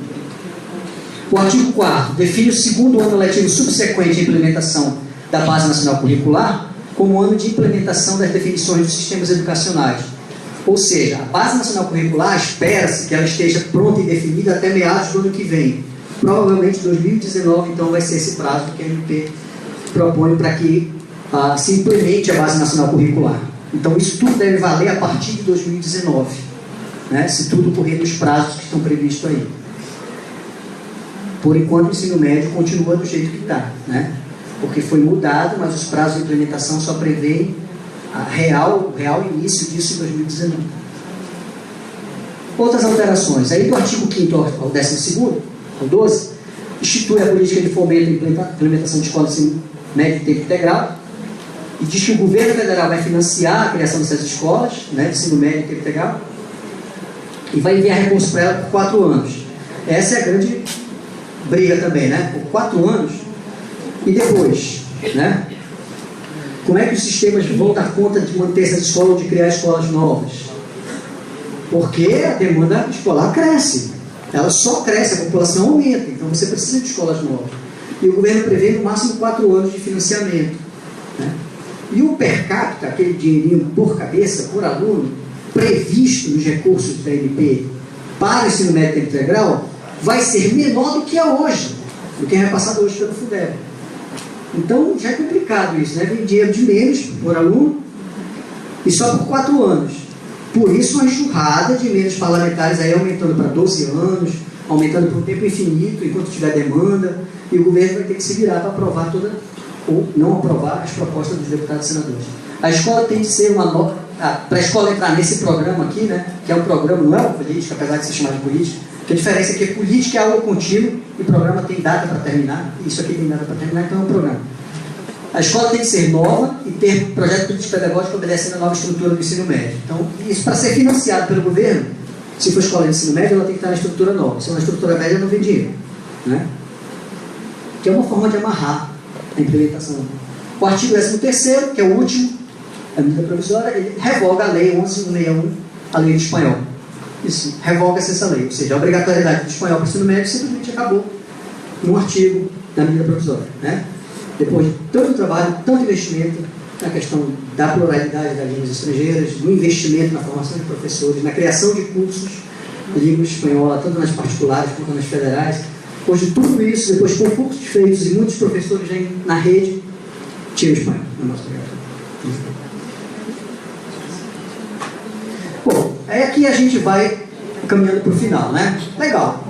Como é que a gente pode resumir, então, os aspectos positivos e os aspectos problemáticos dessa medida provisória? Eu volto a fazer uma ressalva, isso é uma leitura minha, né? A partir de determinada perspectiva do que eu acho que é uma educação legal, do que eu acho que é uma formação bacana. Outras leituras são possíveis, mas assim, a leitura que eu fiz lendo toda essa papelada que tem aqui, é que tem alguns aspectos positivos. Por exemplo, eu acho que a escola de tempo integral é algo positivo. É algo muito positivo, desde que ela seja feita atendendo às condicionalidades que precisam ser feitas, né? Desde que seja garantida a infraestrutura, que não se discute na MP infraestrutura, não se fala de infraestrutura, não se fala em formação de professores, em fomento da formação de professores, que são essas duas condicionalidades básicas para uma escola de tempo integral funcionar. é que você tenha uma estrutura que atenda aqueles alunos e você tenha a formação de professor suficiente que garanta o mínimo qualitativo para aquilo. E esses dois pontos não são nem tocados na medida provisória. Mas é um aspecto positivo trazer essa demanda crescente para a escola de tempo integral. Eu acho que isso é algo muito positivo, é um dos aspectos positivos. Talvez esteja, né, mal enviesada a coisa, mas propor que as escolas de tempo integral, paulatinamente, sejam todas transformadas em tempo integral é bacana, eu acho legal. Né? A nova forma de acesso ao ensino superior é achar o positivo também, porque a gente não falou aqui, não se deteve, mas assim, a medida provisória prevê que o estudo, que o ensino médio possa ser, como a universidade, também organizado em créditos, né? Em vez de disciplinas, sem crédito. Quer dizer, as disciplinas serem créditos em vez de ser seriado, como na universidade. Então o aluno faria aquela disciplina teria aquele crédito. Tá? Qual é a vantagem disso para o sistema educacional? As estatísticas de evasão vão cair. Porque enquanto o cara está matriculado, ele não voltou para fazer, mas ele está matriculado. Então, é igual à faculdade. Né? O aluno desiste, mas ele fica aprendendo a vaga aqui. Até ele ser jubilado, né? A medida provisória traz essa proposta para o ensino médio. O ensino médio pode se organizar em créditos, mas esses créditos podem ser aproveitados para o ensino superior.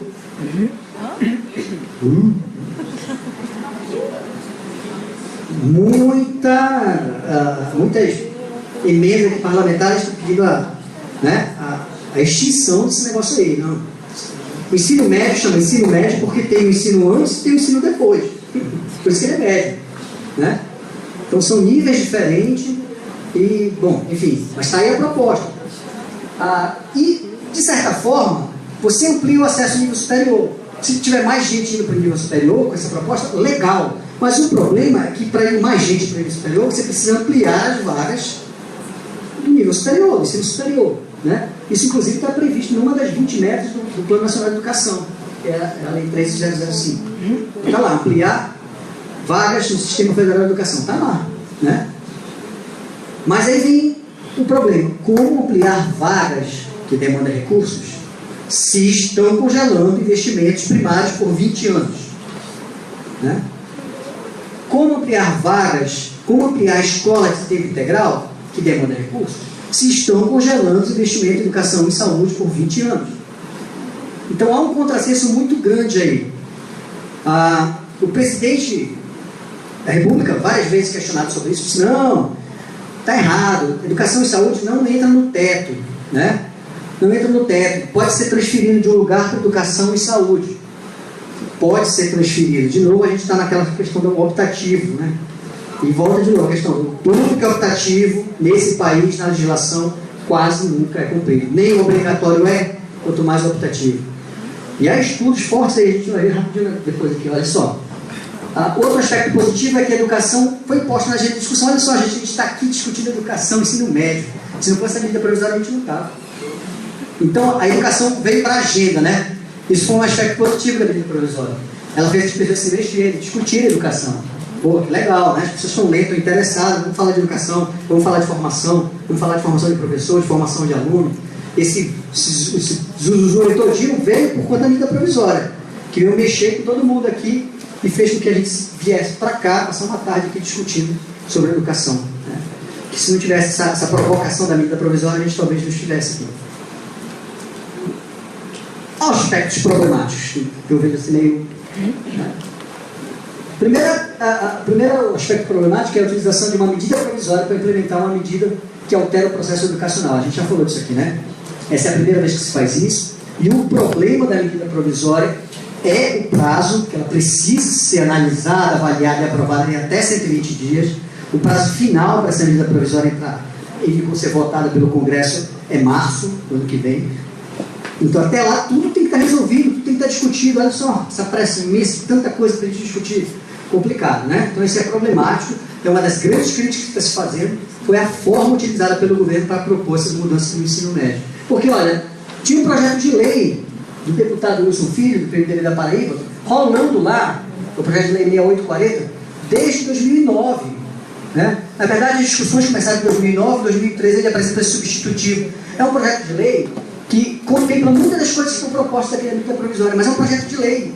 que estava sendo discutido nas comissões, discutido pela Confederação Nacional da Educação, discutido por professores, discutido por um monte de gente, estava em processo de discussão. E a medida provisória atropelou essa discussão.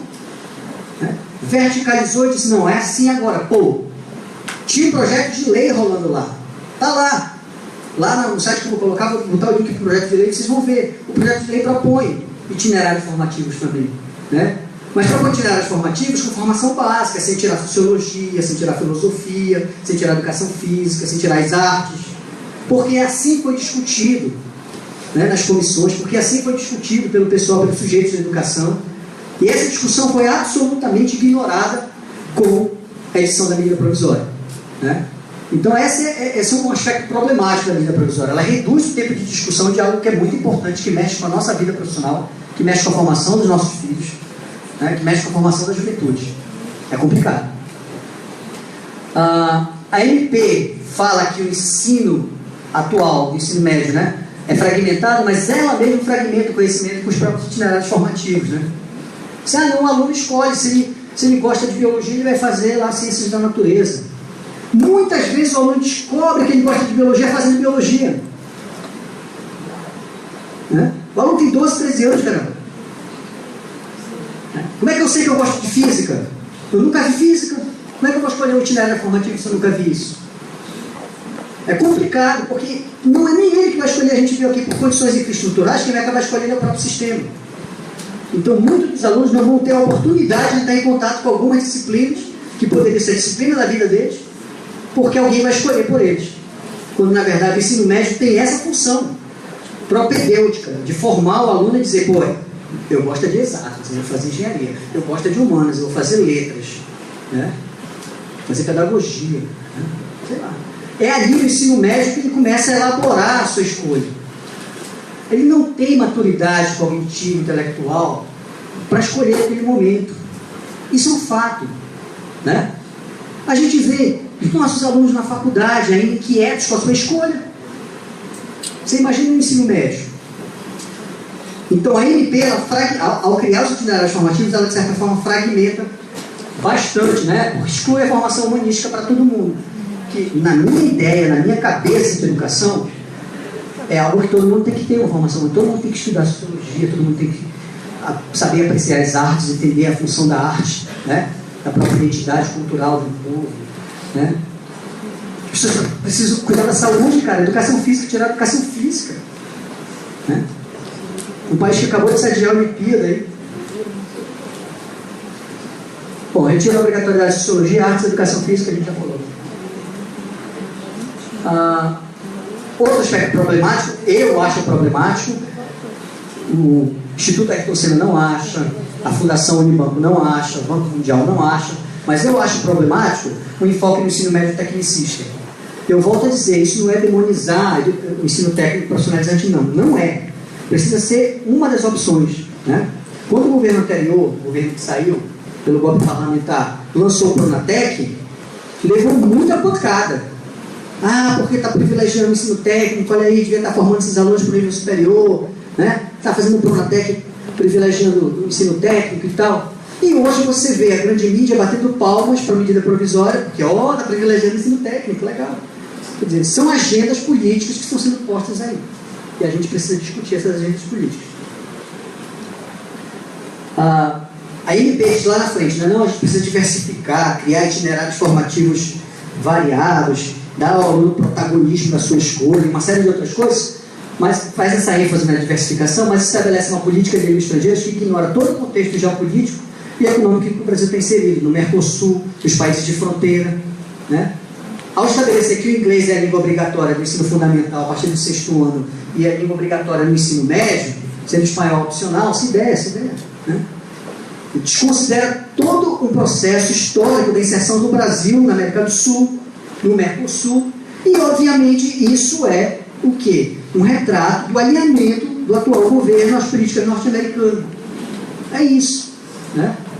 Quem acompanha sabe o posicionamento lá do chanceler José Serra em relação aos países da América do Sul. Quem está acompanhando minimamente sabe disso, que os países da América do Sul são tratados como se fossem países republiquetas, não interessa ter relações políticas com ela, portanto o Mercosul não interessa. Isso mesmo, não interessa, interessa o quê? Fortalecer, né, a política externa com os Estados Unidos. E uma forma de fazer isso é fazer o inglês ser obrigatório no ensino fundamental e no ensino médio. Está ligado, né? Uma coisa está ligada à outra, nada está solto. A legislação educacional, isso eu falo com uma certa segurança, porque isso foi uma das coisas que eu concluí na minha tese, estudando as leis desde a época dos jesuítas, né? É que a lei sempre vem para atender uma demanda política. Né? Então essa MP que está vindo aí, ela vem para atender várias demandas políticas, de formação de mão de obra imediata para o mercado, né? De alinhamento com a política externa americana. É isso que a gente precisa ler. É isso que é ler a medida provisória. Não é só ler parágrafo 1º, artigo 2º, não é só isso. Né? A gente precisa ler e compreender, fazer sentido do que a gente está lendo. A gente precisa pegar informação e transformar em conhecimento. Essa é a grande demanda, né? Que nos cabe aqui na universidade, lá na nossa sala de aula, lá na Secretaria de Educação onde a gente trabalha.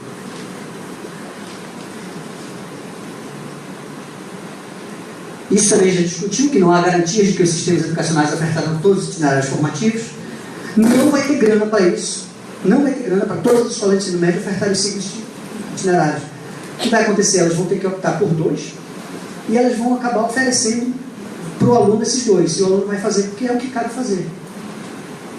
É a escola de ensino médio que tem acessível a ele. Então, né? Quem vai escolher para ele não é ele, mas o sistema. O sistema vai acabar escolhendo, então, pelo aluno, ao optar pelos itinerários mais baratos sem problemas de professores. Muitos estudantes certamente vão ficar sem cursar suas áreas de preferência. Acaba sendo pela culatra. Esse é um dos problemas que a gente já discutiu aqui, a transferência de recurso público para o setor privado, através desses convênios. Né? Então, em vez de investimento público para o público, você vai ter investimentos públicos em escolas privadas que façam convênios e ofereçam. Aqui nessa área não tem o itinerário formativo tal. Opa, eu tenho uma fundação, eu ofereço esse itinerário formativo, vamos assinar um convênio. Beleza, então recebe o dinheiro aqui. Em vez do dinheiro para o sistema, vai para você. E aí você tem aqui uma gradual transferência de recursos públicos para o ensino privado. Né? A política de financiamento do ensino integral é um programa, eu já falou disso, pois tem prazo para acabar. E o valor per capita do Fundeb, previsto para investimento, é inferior ao atual. Olha, o atual, o ensino médio urbano, hoje, o Fundeb transfere R$ 3.571 por aluno, em relação ao censo do ano anterior. A proposta que está na MP, se a gente financia a escola, né, de tempo integral, mas o que está previsto de recursos lá na MP vai dar um per capita de 3 mil por aluno. Quer dizer, é menos do que hoje. É menos do que hoje. Por ano, por aluno. R$3.000. Professor com notório saber sem concurso para atender o ensino técnico profissionalizante. Aqui a gente já chamou a atenção para isso, né? Não é o fim do mundo como está se propagando, dizendo agora qualquer um pode dar aula em qualquer itinerário formativo. Não é isso. A lei não diz isso. A MP não abre desse jeito.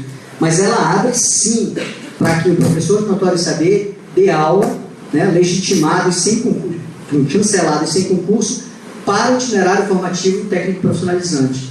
E ela não fecha isso para as outras disciplinas, como português, matemática, etc. Ou seja, se você tiver um gestor mal intencionado, ele pode chancelar pessoas para, né, serem professores dessa área, utilizando a chancela do notório saber. A lei permite, tem brecha. Então, se ela não for modificada, a intenção é interessante, mas ela está abrindo uma brecha muito, muito grande aí. 19 e 20, está terminando. Expansão sem recurso, né? A PEC 241, que foi aprovada em primeiro turno, ela limita investimentos primários públicos em saúde e educação, inclusive comprometendo as metas do Plano Nacional de Educação. O Plano Nacional de Educação são 20 metas. Erradicação do analfabetismo, ampliação da inserção do ensino médio, da universalização do ensino médio, né? Ampliação do ensino superior, está lá, são 20 metas. Todas são metas para 10 anos, né? O plano sempre é feito para 10 anos. E esse plano exige, obviamente, recursos. E, na contramão de tudo isso, o governo está, como eu falei, colocando aí, aprovou já em primeiro turno na Câmara, uma proposta de emenda constitucional chamada PEC do Teto, né, que limita os gastos públicos primários, ou seja, os gastos de investimento em várias áreas sociais, inclusive saúde e educação. Ou seja, qual é a ideia disso aí? É o seguinte, ó, o Brasil gastou X esse ano com saúde e educação, né, de investimento. ano que vem só vai poder gastar esse X mais a inflação. No outro ano, X mais a inflação do ano anterior. Ou seja, só vai ter correção pela inflação, não tem investimento novo. Não vai ter investimento novo, só vai ter investimento corrigido pela inflação. Só que a demanda por saúde e educação e outras áreas sociais vão aumentar, porque a população aumenta. Resultado disso, a precarização da oferta de educação, de ensino, etc. Né? Isso é lógica formal, isso é matemática pura. Né? Propõe mudanças na forma do ensino médio sem discutir infraestrutura e valorização dos professores. A gente já falou sobre isso, né? Para mim são condicionalidades. Para você mudar a forma, você tem que trabalhar com infraestrutura e valorização de professores. Eu vou dizer para vocês isso com toda certeza, né? Porque eu trabalhei dentro do sistema educacional. Uma escola que quebrou a bomba de água não tem aula. Acabou-se. Uma escola que está sem ar-condicionado não tem aula. Queimou o ar-condicionado não tem aula. Então, a infraestrutura não é algo secundário. Infraestrutura é uma condicionalidade para o sistema educacional funcionar. Também não adianta ter um prédio lindo, maravilhoso com ar-condicionado se os professores não são qualificados.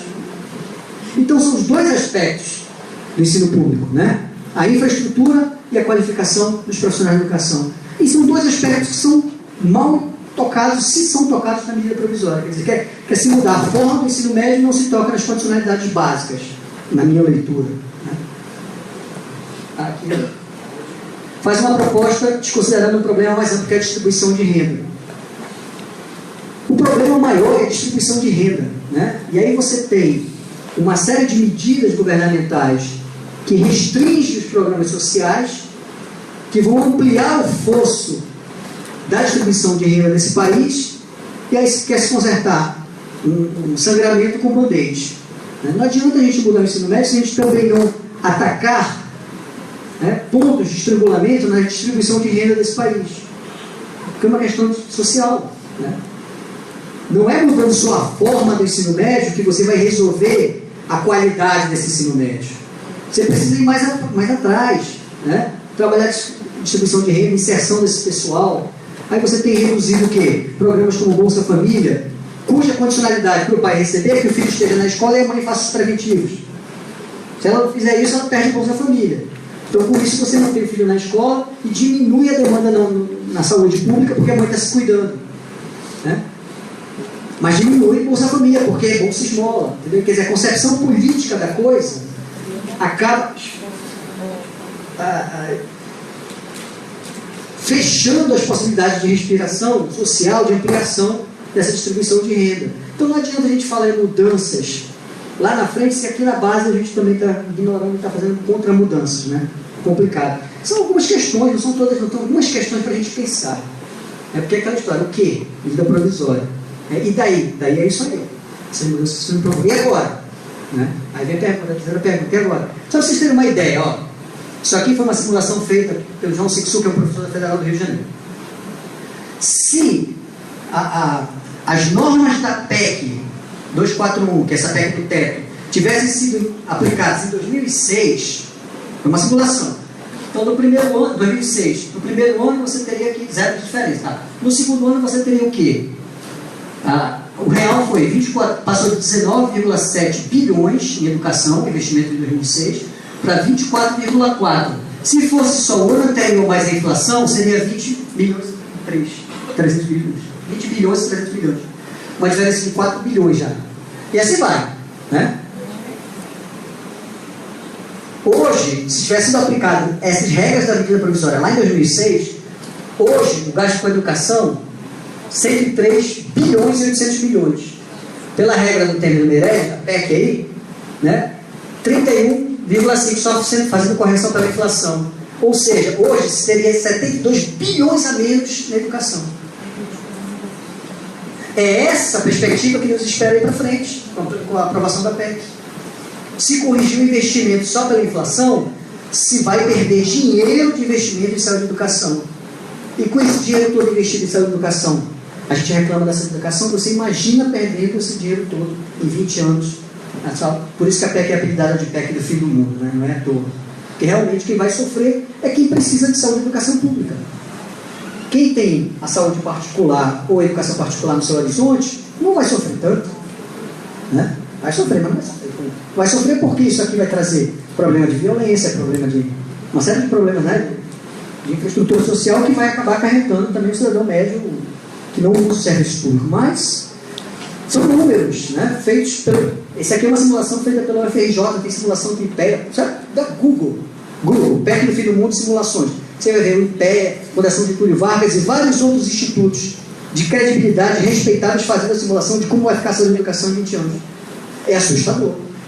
É assustador. É um negócio assim de deixar a gente sem dormir. Quem tem o mínimo de acessibilidade social. Mas é isso, né? Então, e agora, né? A pergunta. Eu acho o seguinte, agora é o seguinte. A gente precisa, primeiro, como eu falei, pegar essa informação, deglutir, estudar, entender, né? Para transformar essa informação em conhecimento. Porque é o conhecimento que altera a realidade. Então, sabendo disso aqui, a gente precisa o quê? Se mobilizar. Onde a gente pode se mobilizar? Né? É na nossa escola, é mostrando aqui a desgraceira que vai ser se essa PEC for aprovada, é tentando ver como é que a gente vai se acomodar para essas mudanças do ensino médio, porque isso é uma realidade, a MP já está valendo, vai ser alterada provavelmente por alguma emenda, uma ou outra emenda no Congresso, mas ela vai ser aprovada pela força política que tem, né? Esse Congresso que nós temos aí, ela vai ser aprovada com algumas mudanças. Então a gente precisa pensar pragmaticamente como é que a gente, como profissional que forma professor, por exemplo, aqui na universidade, vai agir em relação a isso, quais são os nossos passos. Como é que a gente politicamente vai se posicionar em relação a isso, em relação à MP, em relação à questão, né, do não investimento em educação, do não investimento em saúde, em relação a essas mudanças na educação que estão sendo propostas aí. É isso, a gente precisa ver como é que a gente, como sujeito social, cidadão, vai se posicionar naquilo que a gente pode se posicionar. Né? Como que a gente vai lidar? Porque isso aqui está mexendo com a vida da gente. Está mexendo com a formação dos nossos filhos que vão fazer ensino médio. Isso vai mexer com toda uma estrutura organizacional do ensino médio, né? que prepara os alunos para o ensino superior. Isso vai mexer com o ensino superior, porque o aluno que vai chegar no ensino superior vai ser um aluno diferenciado. Porque vai ser de repente um cara que veio fazer letras aqui, mas fez matemática lá no ensino médio, né? Mas resolveu fazer o Enem é só a base nacional comum, ele passa para letras. Aí ele nunca viu minimamente uma língua estrangeira, ou ele nunca viu minimamente sociologia, né? Isso tudo vai impactar em vários aspectos, a gente precisa conhecer. Então, e agora é isso. O que a gente faz com essa informação? O quê? Né? E daí, e agora? E agora é o que a gente vai fazer disso tudo aqui, né? Pensar em como a gente vai trabalhar essas questões aqui. Porque, ó, o que nós temos aqui na educação? A gente tem a Constituição Federal que define que a educação é um direito subjetivo, todo mundo tem direito à educação, né? Aí tem a LDB, que vai definir junto com a Constituição a Política Nacional Curricular, as diretrizes curriculares, que vão alimentar essa base nacional comum que está sendo discutida, e a base nacional comum é que vai definir a política de formação de professores, que vai definir a política nacional de materiais e tecnologias educacionais, e agora? Que vai definir a política nacional de infraestrutura, a política nacional de avaliação da educação básica. Está tudo interrelacionado. Essa mudança vai mexer muito com várias coisas, né? E aí, já que a gente está falando de educação, é sempre bom falar em Paulo Freire, né? Ele nunca perde o seu tempo, eu acho. Apesar de muita gente achar que só esquerdopata cita Paulo Freire. Menos Paulo Freire e mais Alexandre Frota.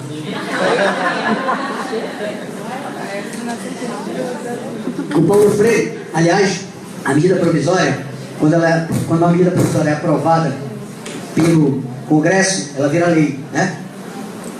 E essa lei já está sendo aprovada, a habilidade de lei é Alexandre Frota já. A lei é Alexandre Frota, a lei do ensino médio. O Paulo Freire dizia uma coisa muito bacana, ele dizia assim, a melhor maneira que a gente tem de fazer possível amanhã alguma coisa que não é possível de ser feita hoje, é fazer hoje aquilo que hoje pode ser feito. Mas se eu não fizer hoje o que hoje pode ser feito, tentar fazer hoje o que hoje não pode ser feito, dificilmente eu faço amanhã o que hoje também não pude fazer. O que ele está dizendo? Ele diz o seguinte, ó, o ideal seria dizer, pô, a gente não quer esse governo ilegítimo, a gente não quer essa medida provisória autoritária, a gente não quer nada disso, vamos virar as costas e fazer uma desobediência civil. Era uma opção. A outra opção é dizer, a gente não quer, a gente não concorda, mas a gente tem compromisso com nossos alunos, esse negócio está valendo. A gente tem compromisso com nossos jovens, esse negócio está valendo. Então a gente precisa pensar o que a gente vai fazer. Enquanto a gente luta politicamente contra aquilo que a gente não acredita, a gente precisa agir socialmente para aquelas pessoas com quem a gente tem compromisso. Né? É isso que ele está falando aí. Não dá para fazer, a melhor maneira de fazer hoje o que a gente queria fazer amanhã é fazer hoje o que hoje dá para fazer. E o que hoje dá para fazer é discutir isso, é trazer para o debate, né? É levar a nossa sala de aula, discutir com nossos alunos, mostrar o que está em jogo. É isso que a gente precisa fazer. Era isso que eu queria trazer para vocês aqui, né? Falar sobre medida provisória e daí? Daí que a gente tem essas mãos para E agora? E agora a gente precisa saber o que a gente faz com isso. Cada um pensar no seu lugar de ação. Só para vocês terem uma ideia do Fundeb, né? O valor de referência per capita por aluno é de 2.739. Então, é feito o censo no ano, aí esse valor é multiplicado pelo número de alunos. Só que há ponderações. Por exemplo, o ensino médio urbano é esse valor vezes 1,25, porque o ensino médio é mais caro do que o ensino fundamental. Né? Então, por aluno, recebe 3.424. O ensino médio integral é 1,30, ele recebe um pouco mais, porque ele é integral. Então, é 3.561. Tá? Dados, Fundeb do Amazonas em 2016, o Amazonas recebeu do Fundeb 3 bilhões, vai receber, né, até o final do ano, 3 bilhões, 187 milhões e 650 mil. É dinheiro pra caramba. Né? 60% disso tem que ser gasto com salário de professor. Silêncio. Matrícula do ensino médio público no Amazonas, segundo o INEP no censo de 2015, tem 179.811 alunos no ensino médio público no Amazonas. Né? É esse povo aí que vai ser atingido pela medida provisória. Matrícula do ensino médio só em Manaus, né? São escolas estaduais, mas aqui na cidade de Manaus, 91 mil. Aí você vê como Manaus é uma cidade-estado, né? Tem 91 mil alunos de ensino médio em Manaus, na escola pública, para um total de 179 mil no estado todo.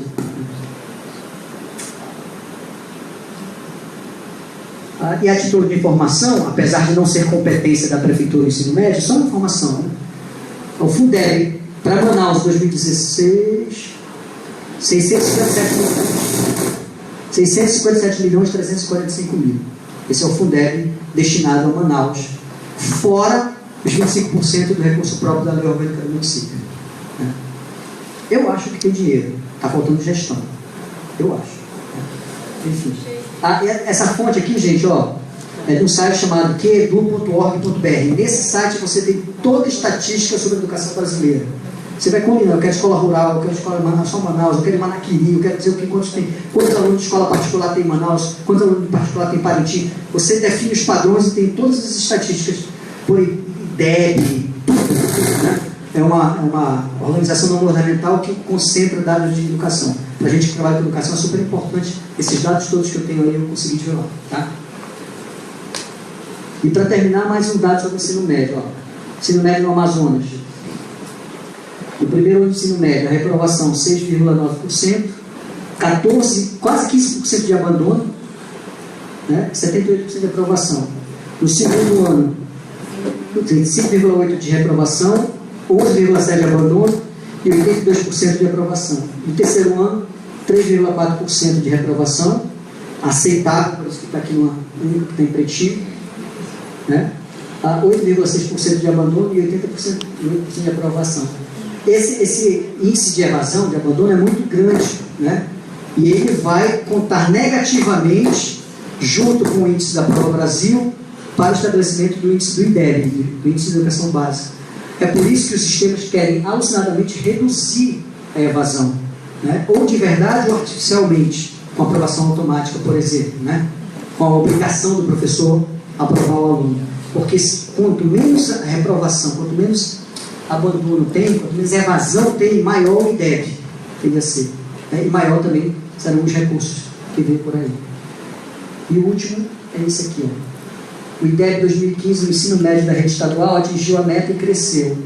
Então, o Amazonas, olha, estava previsto aqui 3,1 a meta para 2015. E atingiu 3,5. E como é que o IDEB é calculado? Pelo nível de aprendizado, isso aqui é a nota da Prova Brasil, vezes o fluxo. O que é o fluxo? O fluxo, um 1 aqui significa 100% de de presença. Ninguém abandonou a escola, né? Não teve evasão. 0,83 significa que de cada 100 alunos, 17 abandonam o ensino médio, né? Então, isso dá um índice 0,83, né? A gente transformar isso aqui em porcentagem. E aí o IDEB é o quê? É o índice da Prova Brasil vezes o fluxo. Aí dá um índice de 3,5. Né? E o Amazonas cresceu em relação à meta, que era 3,1 no ensino médio, conseguiu atingir 3,5. Né? Então o índice do Amazonas deu uma crescidinha aí. É isso. Então eu queria me colocar à disposição agora para, sei lá, a gente conversar um pouquinho, para quem tem dúvida, alguma coisa, né? E dizer o seguinte, ó, todos esses dados, tudo isso aqui, toda essa informação que eu dei para vocês estão aqui, ó, nesse endereço, serve.pro.br/EN, ensino médio.html. Aqui tem todos os links. Desculpa. Aí nesse endereço tem todos os links, tem o texto da medida provisória, as leis, a LDB já alterada, né? O link para esse site de estatística, tudo isso que eu falei aqui é acessível através desse link aí. E eu acho que a gente precisa se munir de informação, para qualificar essa informação, para saber o que a gente está falando, para a gente rebater os posicionamentos, né, que porventura sejam contrários aos nossos, com certa argumentação. Tá bom? É isso que eu tinha para falar para vocês. Agora, vamos lá. Cada um vai no seguinte.